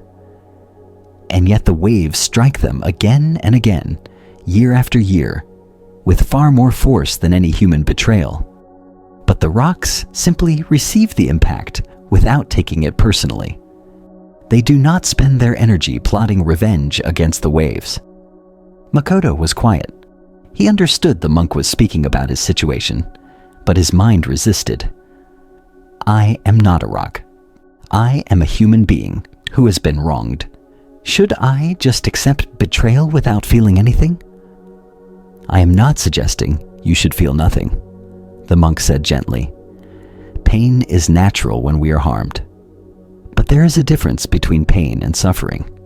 Pain is the initial hurt. Suffering is what we create by dwelling on the hurt, by feeding it with our thoughts, by making it the center of our existence." He picked up a small stone from the beach. "Your anger is like holding a hot coal, intending to throw it at the one who wronged you. But while you hold it, waiting for the perfect moment, you are the one being burned. So, I should just forgive him, pretend it never happened?" Makoto's voice was sharp. "I am not talking about forgiveness or pretending," the monk replied. "I am talking about releasing the poison that is destroying your own life. Your former partner wronged you once, but you wrong yourself every day by feeding this hatred. He took your boat and your business. Will you also give him your peace, your relationships with your family, your ability to build a new life?" The monk stood to continue his walk. "Consider this. The person who betrayed you is likely not thinking about you at all. He is living his life while you consume yourself with rage. Who is really being punished by this anger?" After the monk left, Makoto sat for a long time with these words. He realized with sudden clarity that his former partner had indeed moved on, started a new business, apparently unconcerned with the past. Meanwhile, Makoto had become a prisoner of that past, unable to move forward, unable to be present for his family, unable to rebuild his life. The recognition was painful. He had thought his anger was protecting him, honoring the wrong that had been done. But it was actually continuing the harm, poisoning everything it touched. The betrayal had happened once. His hatred was happening every day, every hour, creating fresh suffering moment by moment.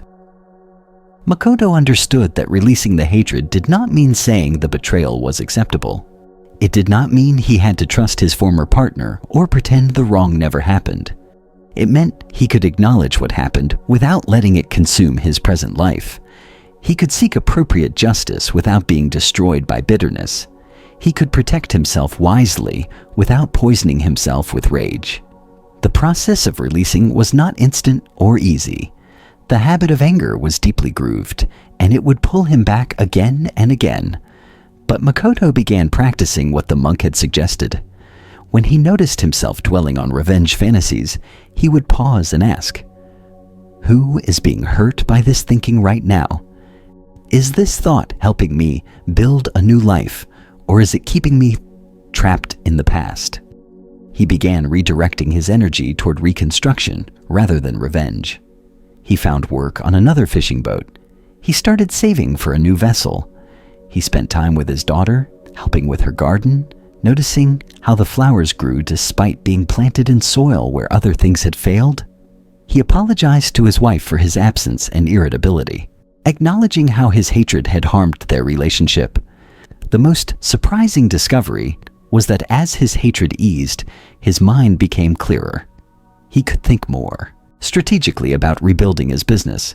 He could see opportunities he had been too consumed by rage to notice. He could connect with people who wanted to help him, but had been put off by his bitter intensity. Within a year, Makoto had rebuilt much of what he had lost. Not through revenge, but through patient, steady effort directed toward creation rather than destruction. He still felt sadness about the betrayal, still took practical steps to protect himself in future dealings. But the consuming poison of hatred had been released. Years later, Makoto encountered his former partner at a market. His first impulse was the old surge of anger, but it passed quickly, like a wave that no longer had power over him. He looked at the man who had betrayed him and felt something unexpected: pity. This person had to live with what he had done, had to maintain his lies, had to look over his shoulder waiting for his deceptions to catch up with him. What a burden that must be. Makoto turned away without speaking and went home to his family, grateful for the life he had rebuilt, grateful for the freedom that came from releasing poison, grateful for the monk who had helped him see that protecting his own peace was not the same as accepting injustice. The story of Makoto shows how hatred can feel justified and righteous, but still poison our lives. The wrong done to him was real. His anger was understandable. But the monk helped him see that righteous rage is still rage, still a poison that harms the one who carries it. The practice Makoto learned was not forced forgiveness or spiritual bypass. It was the practical recognition that continuing to feed hatred was hurting him more than anyone else. This recognition allowed him to redirect his energy from revenge to rebuilding, from dwelling on the past to creating a future. This is how the antidote of loving-kindness works. It does not require us to love those who harm us, though that may eventually become possible. It begins with kindness toward ourselves, with the recognition that we deserve to be free from the poison of our own hatred.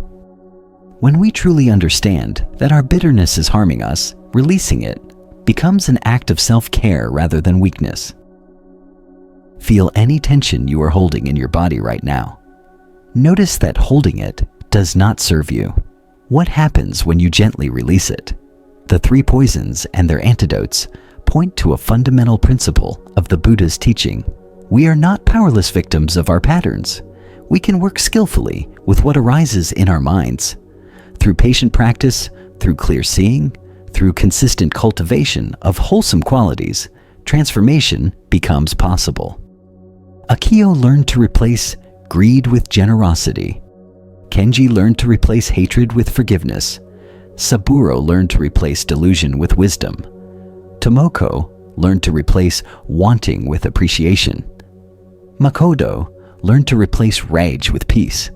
None of these transformations happen through force or struggle. They happened through understanding, through clear seeing of how patterns create suffering, through patient cultivation of alternatives. This is the path the Buddha taught. Not a path of perfection, but a path of practice. Not a path of becoming someone else, but a path of freeing ourselves from the patterns that create suffering. Not a path of distant achievement, but a path of present moment choice, repeated consistently, gradually transforming the landscape of our inner life. Let your whole being rest now. Feel the stillness beneath all movement, the peace beneath all struggle. the awareness that holds everything without being disturbed by anything. There is a teaching in Buddhism about something called the Brahma Viharas, often translated as the four divine abodes or the four immeasurables.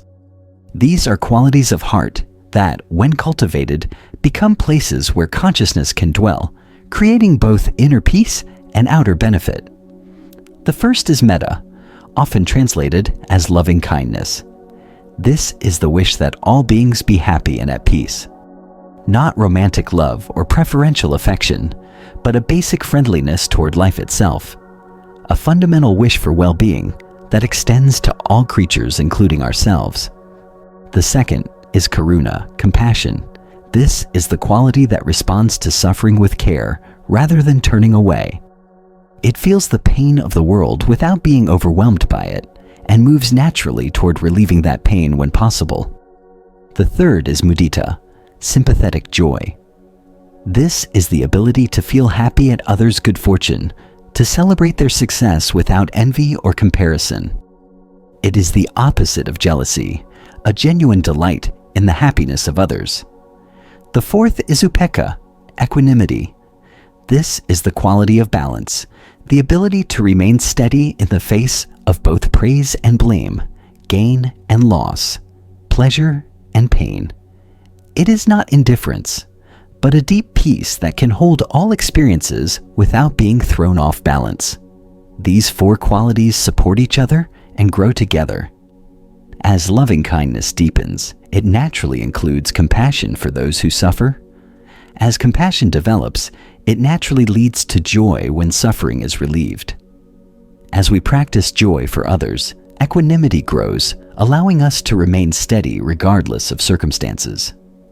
And from equanimity, loving kindness flows more freely, completing the circle. Let us explore a story that shows how these qualities can transform relationships and create peace where there was conflict. In a mountain village, there were two families who had been enemies for generations. No one remembered exactly how the feud had started, something about a property boundary or an insult or a broken promise many years ago. But the hatred had been passed down like an inheritance, each generation teaching the next to distrust and dislike the other family. The heads of these families were two women, both grandmothers now, who had maintained the feud throughout their adult lives. One was named Ayame, known for her fierce pride and unwillingness to back down from any conflict. The other was named Sakura, equally strong-willed and determined never to show weakness to her enemy. The two women would cross to the opposite side of the street rather than pass each other. They would refuse to shop at any merchant who served the other family. They taught their children and grandchildren to avoid any contact with the enemy. The village had learned to navigate around this conflict, to carefully manage any situation where the families might intersect. But one winter brought a crisis that would test these old patterns. Heavy snows blocked the mountain pass, cutting the village off from supply routes. Food became scarce. As weeks passed with no relief, the villagers began to worry seriously about survival. The village elders called a meeting to organize rationing and sharing of remaining supplies. Both Ayame and Sakura attended, sitting on opposite sides of the room, studiously ignoring each other. The situation was dire. Some families had more stored food, others had less. The discussion turned to how resources should be distributed. Various proposals were made, each creating tension as people calculated how it would affect their own families. Finally, a young woman stood to speak. Her name was Hana, and she was Ayame's granddaughter, though no one except Ayame knew that Hana had been secretly friends with Sakura's grandson for years. "Honored elders," Hana said, her voice steady despite her nervousness. "I have a proposal, but before I share it, I want to tell you something that many of you do not know." She looked directly at her grandmother, then at Sakura. "Ryo, Sakura's grandson, and I have been friends for 3 years. We met by accident in the forest and discovered we enjoyed each other's company. We kept it secret because we knew our families would forbid it." Gasps rippled through the room. Ayame's face flushed with anger and betrayal. Sakura, looked equally shocked. In these 3 years, Hana continued, I have learned that Ryo is kind, honest, and hardworking. He is nothing like the monster our family stories described, and he tells me his grandmother has taught him the same false stories about us. She paused, letting this sink in. We are facing starvation, and we are wasting energy maintaining a hatred that none of us can even explain. Ryo and I propose that all families, including ours, pool our resources completely and distribute them based on need, especially prioritizing children and elders. My family will contribute 3 sacks of rice, 2 barrels of preserved vegetables and dried fish, Hana said. Then she looked at Sakura's side of the room.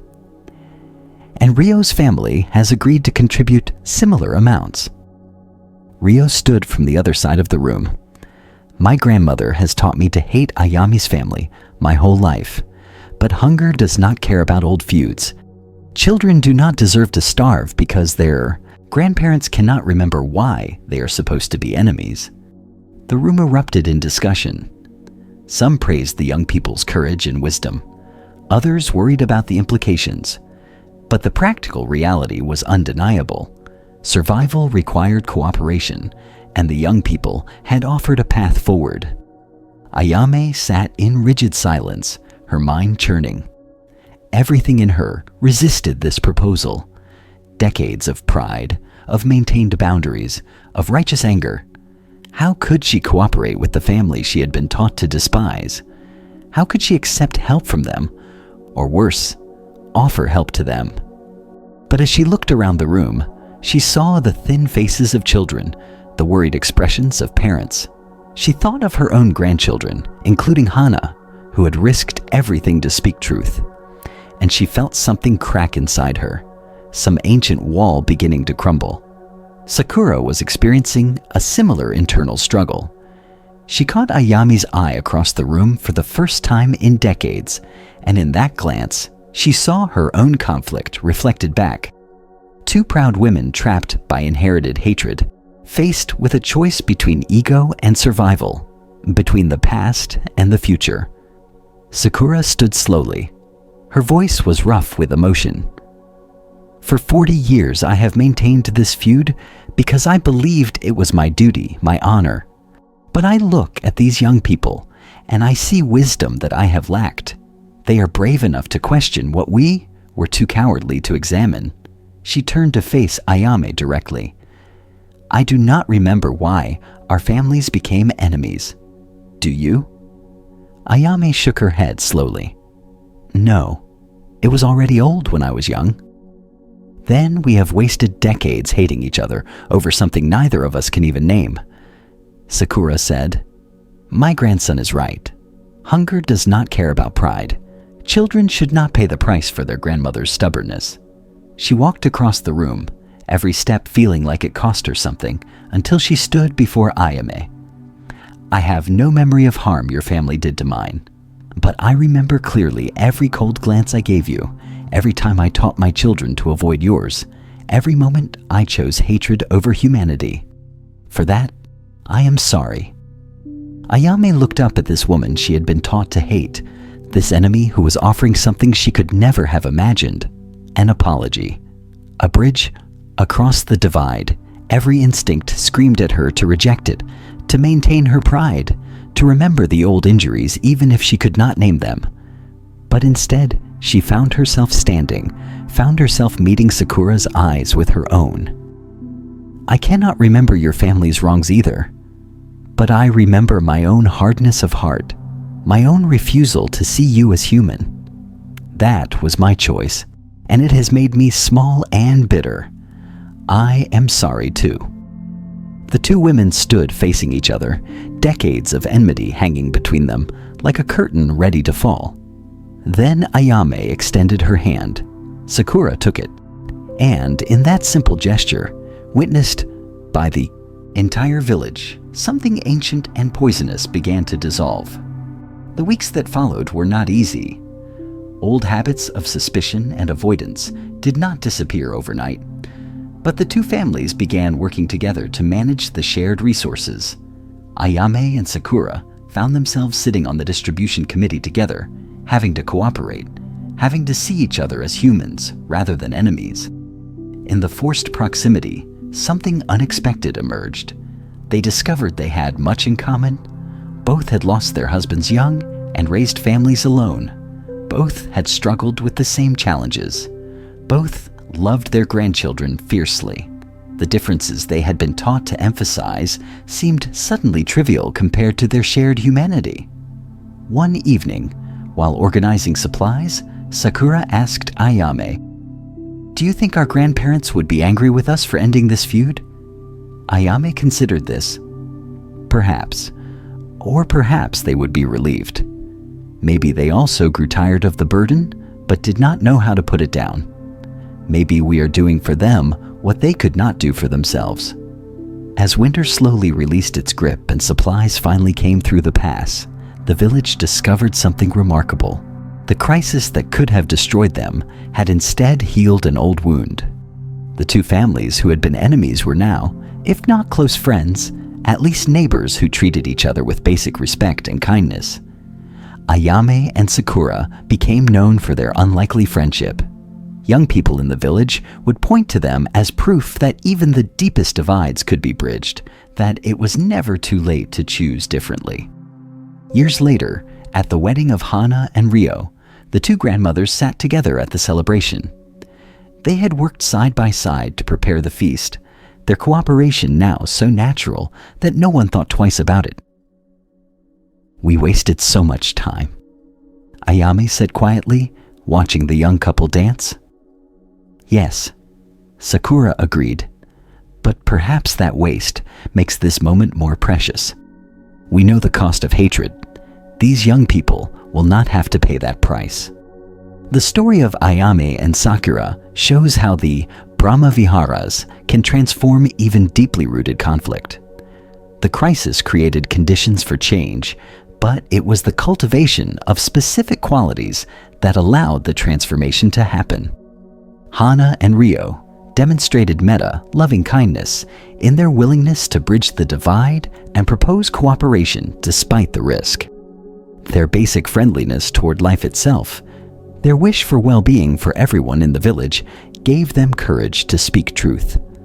The grandmothers, when they finally allowed themselves to feel it, discovered karuna, compassion.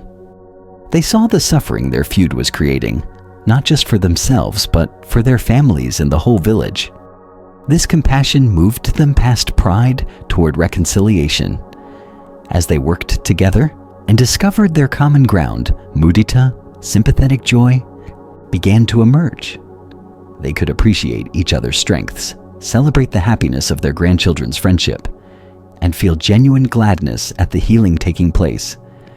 And through it all, they were developing upekkha, equanimity, the ability to remain steady while everything they had believed about themselves and each other was being challenged and transformed.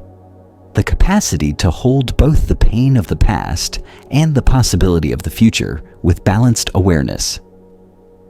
These four qualities are not just beautiful ideals. They are practical tools for transforming relationships and creating peace. When we can approach conflict with basic friendliness, respond to suffering with compassion, celebrate others' happiness, and maintain our balance through change, solutions become possible that seemed impossible before.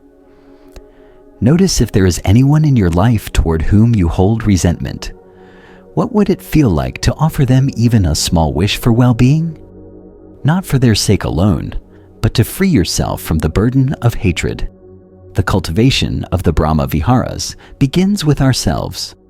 We cannot genuinely offer loving kindness to others if we withhold it from ourselves. We cannot feel compassion for others' suffering if we judge our own suffering as weakness. We cannot celebrate others' joy if we are consumed by self-criticism. We cannot maintain equanimity in the world if we are constantly at war with ourselves. So the practice traditionally begins with directing these qualities toward ourselves. May I be happy. May I be free from suffering. May I rejoice in the good that comes. May I remain balanced and peaceful. Simple phrases repeated regularly that gradually soften the heart and create new patterns of relating. From this foundation of self-compassion, the practice extends outward in circles, to loved ones, to neutral people, to difficult people, and eventually to all beings everywhere. Each circle strengthens our capacity, stretches our heart a little wider, until the wish for universal well-being becomes natural and spontaneous. Let us explore one more story that shows how this practice can work in the most challenging circumstances. In a city hospital, there worked a nurse named Chio, who was respected for her skill and dedication.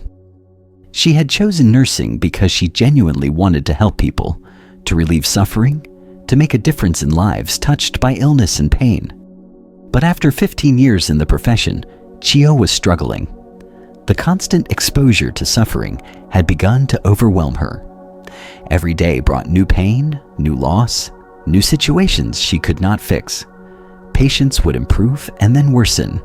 Families would hope and then grieve. Despite everyone's best efforts, people still suffered and died. Chio found herself becoming hard, building walls around her heart to protect herself from the pain. She still performed her duties competently, but she had stopped allowing herself to truly feel for her patients. She would go through the motions with professional efficiency, but emotional distance. It was the only way she knew to survive. But this protection came at a cost. The work that had once given her life meaning now felt mechanical and empty. She went through her days feeling numb, disconnected from herself and from the people she was meant to serve. She began having trouble sleeping, would snap at colleagues over small things, felt constantly exhausted even after days off. One evening, a new patient arrived on her ward. He was an elderly monk named Tenshin who had been brought in with pneumonia.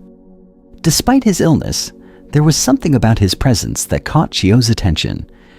Even in his weakened state, he seemed somehow at peace. As Chio went through the routine of checking his vital signs and adjusting his oxygen, Tenshin looked at her with clear, gentle eyes. "You carry a heavy burden," he said softly. "I can see it in the way you move, the way you will not quite meet anyone's gaze." Chio felt suddenly exposed. She mumbled something about being busy and tried to move on, but Tenshin gently caught her hand. "Please," he said, "sit with me for just a moment. I would like to share something with you." Against her better judgment, against all her carefully constructed walls, Chio found herself sitting. There was something in this old man's presence that made her defenses feel unnecessary. "You see suffering every day," Tenshin said, "and you have tried to protect yourself by closing your heart. But that protection has become a prison, has it not?" Tears suddenly filled Chio's eyes. She nodded, unable to speak. How did this stranger see so clearly what she had been hiding even from herself? "There is another way," Tenshin said gently. "Instead of closing your heart to protect it, you can learn to keep your heart open while also remaining balanced. This is the practice of compassion, combined with equanimity." He explained that true compassion does not mean drowning in others' suffering or taking on their pain as if it were our own. It means staying present with suffering without being overwhelmed by it, offering what help is possible while accepting what cannot be changed. "When I see someone in pain," Tenshin said, "I do not deny the pain or distance myself from it, but neither do I lose myself in it. I acknowledge the suffering, I offer what help I can, and I hold it all in a larger awareness that includes both the pain and the many other aspects of this person's life and this vast universe we inhabit." Over the following days, as Chio cared for Tenshin, he taught her specific practices. He showed her how to silently offer wishes of well-being to each patient she tended. "May you be comfortable. May you be at peace."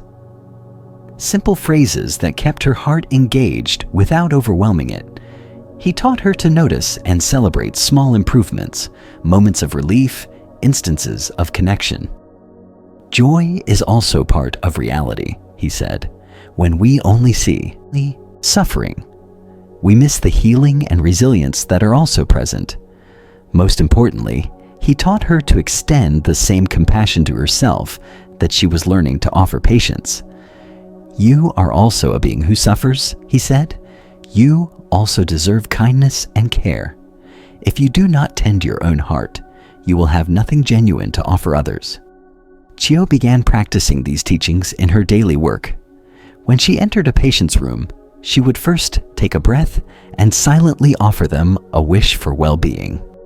As she performed her tasks, she would stay present rather than distant, allowing herself to care while also maintaining balance. The change was gradual but profound. She discovered that she could stay open-hearted without being destroyed by what she witnessed. She could feel genuine compassion for her patients' struggles without taking on their suffering as her own. She could acknowledge the pain while also seeing the courage, the love, the moments of grace that were also present. Her relationships with patients deepened. They sensed that she was truly present with them rather than going through motions behind a protective wall. Her colleagues noticed the change too. Chio seemed more alive, more connected, more like the person she had been when she first entered the profession.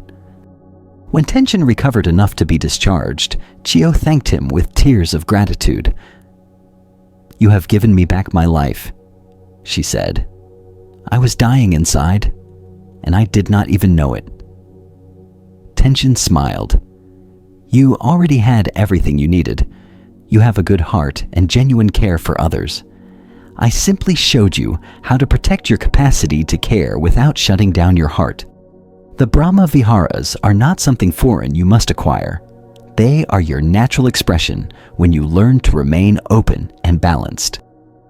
Years later, Chio became known not just for her clinical skill, but for her remarkable presence with patients. She trained new nurses in both the technical aspects of care and the inner practices that sustain caregivers. She would tell them about the monk who had taught her that compassion and equanimity are not opposites but partners, that we can keep our hearts fully open and remain fully balanced. "The work will break you if you do it without these practices," she would say. But with them, it becomes not just bearable, but meaningful. We cannot eliminate suffering, but we can meet it with wisdom and love, and that changes everything. The story of Chio shows how the Brahma Viharas are not just abstract ideals, but practical tools for navigating difficult realities. Her initial response to overwhelming suffering, closing down emotionally, is common and understandable. But it led to its own form of suffering, the emptiness and disconnection of a protected but imprisoned heart. Tension taught her a different way, staying open while remaining balanced, caring deeply while also accepting what cannot be changed, engaging fully while also maintaining perspective. This is the path of the Brahma Viharas, the way they work together to create both deep engagement and sustainable peace. The practice Tension taught Chio is available to all of us, regardless of our circumstances. We can silently offer wishes of well-being to people we encounter. We can celebrate moments of joy and connection, even in difficult situations. We can extend the same kindness to ourselves that we hope to offer others. We can practice remaining steady and balanced while staying fully present. These practices gradually transform our inner landscape. The heart that was closed begins to open. The mind that was overwhelmed begins to settle. The life that felt meaningless begins to reveal its depth and purpose.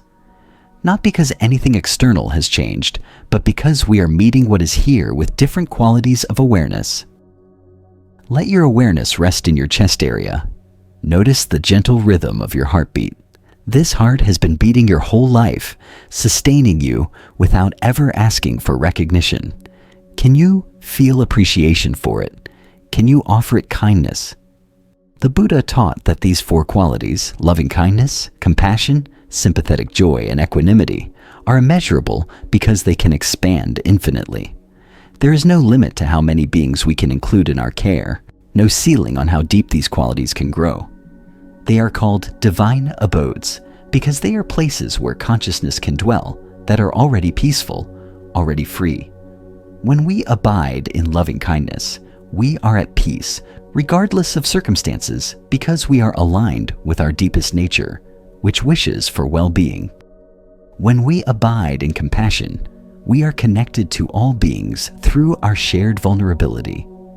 When we abide in sympathetic joy, we multiply our happiness exponentially by participating in others' joy.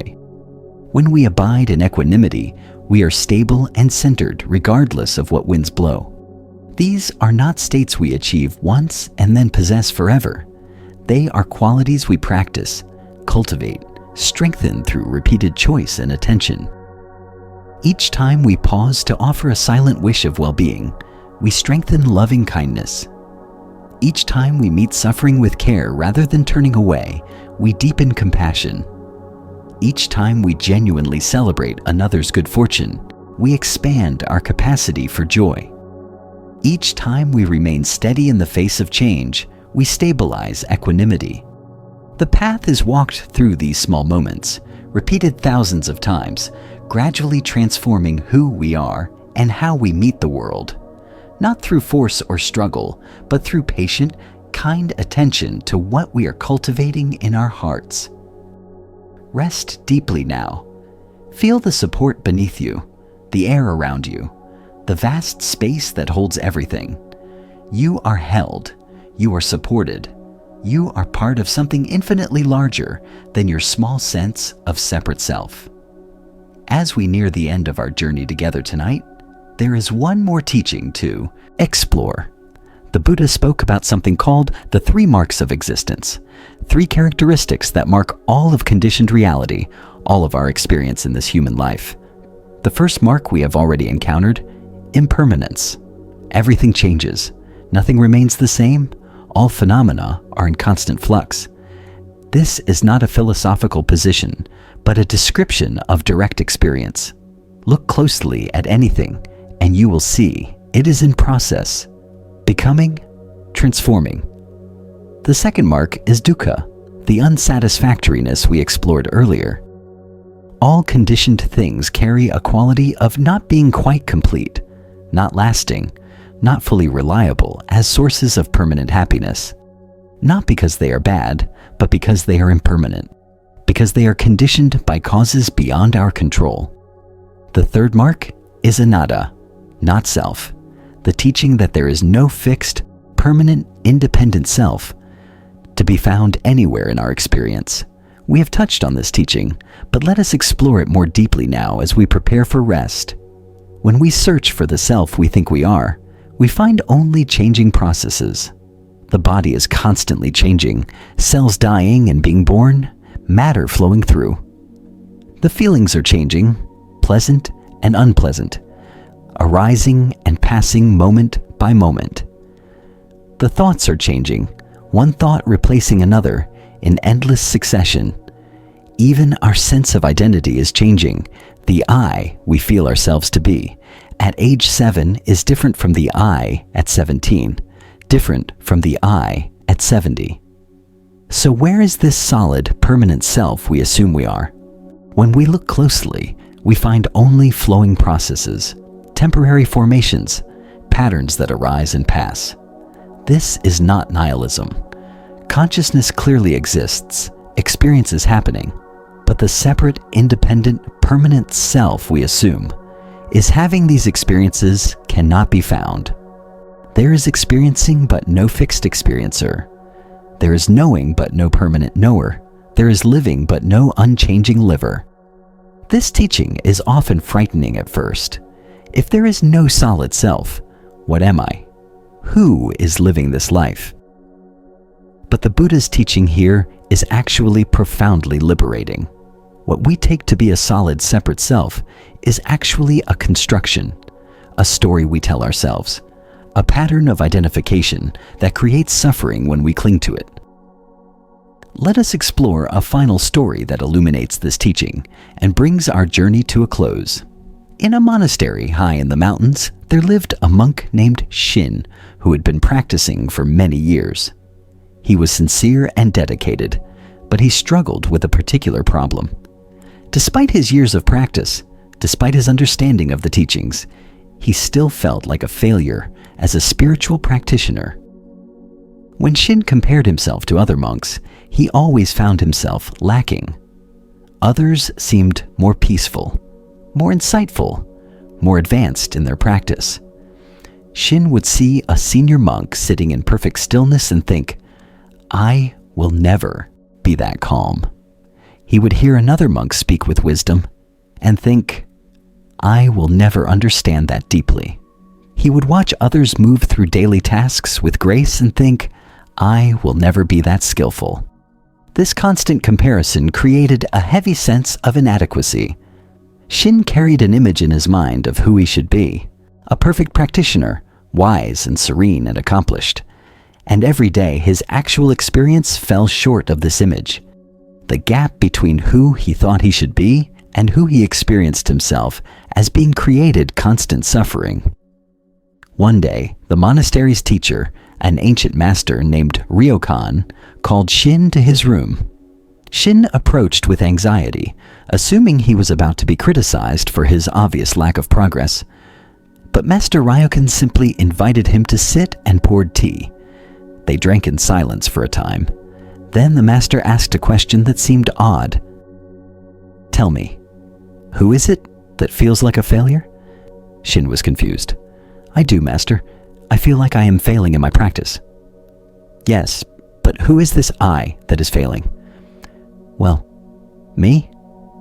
Shin, the monk who has been practicing here for years." "And where is this Shin?" the master asked gently. "Can you show him to me? Can you point to where he exists?" Shin gestured to his body. "Here, master. I am here." "You are pointing to a body," Ryokan said. "Is the body the self? Consider. The body you had as a child is gone, replaced by this adult body. The cells that composed you 10 years ago have been replaced by new cells. Is this constantly changing body the permanent self you call Shin?" "Well, no, but..." "Perhaps the self is in the mind then," Ryokan continued. "But observe your mind for a moment. What do you find?" Shin closed his eyes and looked inward. He found thoughts arising and passing, feelings coming and going, sensations flowing through awareness. Everything was in motion, nothing solid or permanent. "I find only changing experiences," Shin admitted.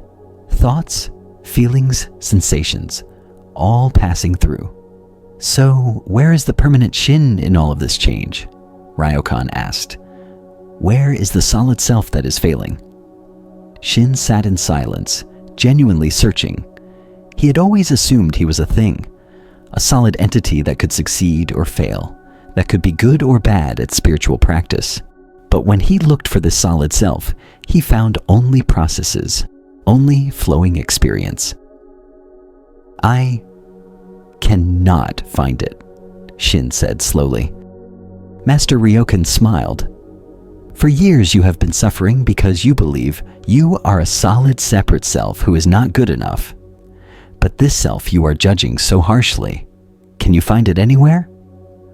Or is it just a story, a habit of thinking, a pattern of identification that creates suffering when you believe it?" He poured more tea. "Watch what happens in meditation. There is sitting, there is breathing, there is awareness of sitting and breathing. But is there really a separate Shin who possesses these experiences? Or is there just experience, itself arising in awareness?" Over the following days and weeks, Shin began investigating this question in his practice. Instead of assuming he was a fixed self having experiences, he began looking at what was actually present. He found sensations in the body, but no owner of the sensations. He found thoughts in the mind, but no permanent thinker. He found awareness itself, but no separate entity who possessed that awareness. As this investigation deepened, something remarkable happened. The burden of being Shin began to lighten. Without a fixed self to protect and promote, comparison fell away. How could he compare himself to others when there was no solid self to compare? Without a permanent identity to maintain, judgment dissolved. How could he fail when there was no fixed entity to fail? he discovered that life was simply happening, moment by moment. Sitting was occurring, walking was occurring, eating was occurring. Sometimes there was peace, sometimes agitation, sometimes clarity, sometimes confusion. But none of this needed to be taken as evidence of a permanent self's success or failure. It was just the natural flowing of experience. The freedom this brought was profound. Shin had spent years trying to improve a self that did not exist, trying to make a fictional character become enlightened. When the search for that solid self revealed only flowing processes, the whole project of self-improvement collapsed. And in its place was something much simpler. Just this moment, just this breath, just this experience arising and passing in awareness. Other monks noticed the change in Shin. The tension and self-judgment that had defined him seemed to have evaporated. When they asked what had happened, he would struggle to explain. "I used to think I was a thing that could get better at being spiritual," he would say. "Now I see there is just awareness, and experience arising in awareness, and no separate self anywhere to be found. This seeing brought more peace than all my years of trying to improve myself ever did." Master Ryokan, hearing of Shin's transformation, smiled. "He finally stopped trying to enlighten a phantom," the teacher said. The self he was trying to perfect was never real. When it was seen through, only clarity remained. The story of Shin points to the deepest teaching about not-self. We create enormous suffering by identifying with a fixed image of who we are or should be. We defend this identity, try to improve it, compare it to others, judge it harshly when it does not meet our standards. But this solid self we are so concerned with is a construction, a pattern of thinking, not an actual entity. When we investigate deeply, as Shin did under Master Ryokan's guidance, we find only flowing processes. No owner, no permanent entity, just experience arising and passing moment by moment in awareness. This recognition is liberating because it releases us from the exhausting project of defending and perfecting a self that was never truly there. This does not mean we disappear or become nothing. It means we recognize that what we are is much more spacious and fluid than the tight, defended identity we had been maintaining. We are not a thing but a process, not a noun but a verb, not a fixed entity but a flowing expression of the vast, interconnected web of all existence. When Shin stopped believing in a solid self that could fail, he found peace. Not because he achieved some special state, but because the whole framework of achievement and failure was revealed as based on a false assumption. There is no permanent Shin to achieve or fail. There is just this moment's experience, arising fresh and new, not belonging to anyone, just happening. Notice right now, is there a separate you experiencing this moment? Or is there just experiencing? Just awareness and what appears in awareness, with no solid boundary between them. This teaching of not-self connects deeply with all the other teachings we have explored tonight. When we see that the self is not solid, grasping loses its intensity. What is there to grasp for, and who is doing the grasping? When we recognize that identity is fluid, judgment softens. How can we condemn something that is constantly changing? When we understand that we are not separate entities, but flowing processes within a larger whole, compassion naturally arises. Your suffering is not separate from mine. We are expressions of the same flowing life. The Buddha's teaching of not-self is not asking us to believe something strange or adopt a philosophical position. It is inviting us to look closely at our direct experience and see what is actually here rather than what we assume is here. And when we look closely, honestly, with patient attention, we find that the solid, separate, permanent self we have been assuming is nowhere to be found. This recognition does not lead to nihilism or despair. It leads to freedom. Freedom from the burden of constantly maintaining and defending and identity. Freedom from the exhausting project of making ourselves into someone different. Freedom to simply be what we already are. Not a thing, but a flowing process. Not separate, but intimately connected with all of life. Let your body soften completely. Feel how breath breathes itself, how the heart beats itself, how awareness is simply here without anyone making it happen. This natural functioning that requires no effort, no separate doer, this is closer to what you actually are than any story about yourself could ever be. As we complete our journey together tonight, all of these teachings begin to weave together into a single fabric. Impermanence, suffering, not self, the Four Noble Truths, the Eightfold Path, the Three Poisons and their antidotes, the Brahma Viharas. All of these are different ways of pointing to the same fundamental understanding. Life is flowing, changing, interconnected. When we try to grasp and control this flow, when we resist its natural movement, when we cling to fixed ideas of who we should be, we create suffering. But when we can meet life as it actually is, impermanent, sometimes difficult, not centered on a permanent separate self, we find a freedom and peace that does not depend on circumstances being a certain way. This peace is available not as a distant achievement, but as a present recognition. Right now, in this moment, when we release the struggle and simply rest in what is, peace is here. Not because we created it, but because it is the natural state when we stop disturbing it. The ancient ones discovered this truth and offered these teachings as fingers pointing toward the moon. The stories we explored tonight, of Master Kosen and his burning library, of Kenji the baker learning honesty, of Takeshi the merchant releasing anxiety, of Yuki learning to love without grasping, of Daichi discovering he was already awake, of Ayame and Sakura ending their feud, of Chio learning to keep her heart open, of Shin seeing through the illusion of a solid self. All of these point toward the same moon. The teachings are not the destination. They are tools to help you find your own way home. And home is here now, in this present moment, that is always available, always fresh, always complete, just as it is. You do not need to remember everything we explored tonight. The seeds have been planted in the fertile ground of your awareness. They will grow in their own time, in their own way, nourished by your own sincere attention to living with wisdom and kindness.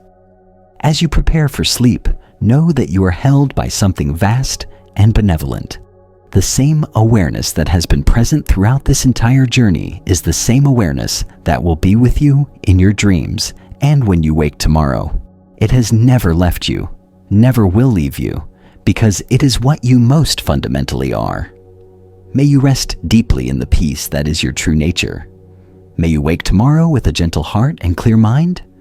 May you walk through your life with the wisdom of these ancient teachings guiding your way. May all beings everywhere find their way home to the peace that has always been waiting. Thank you for sharing this journey. Thank you for your sincere attention. Thank you for being exactly as you are, perfect in your imperfection, complete in your incompleteness, already home, even while still walking the path. Rest now, let go, come home, sleep well, and thank you for being here with Calm Buddha Path.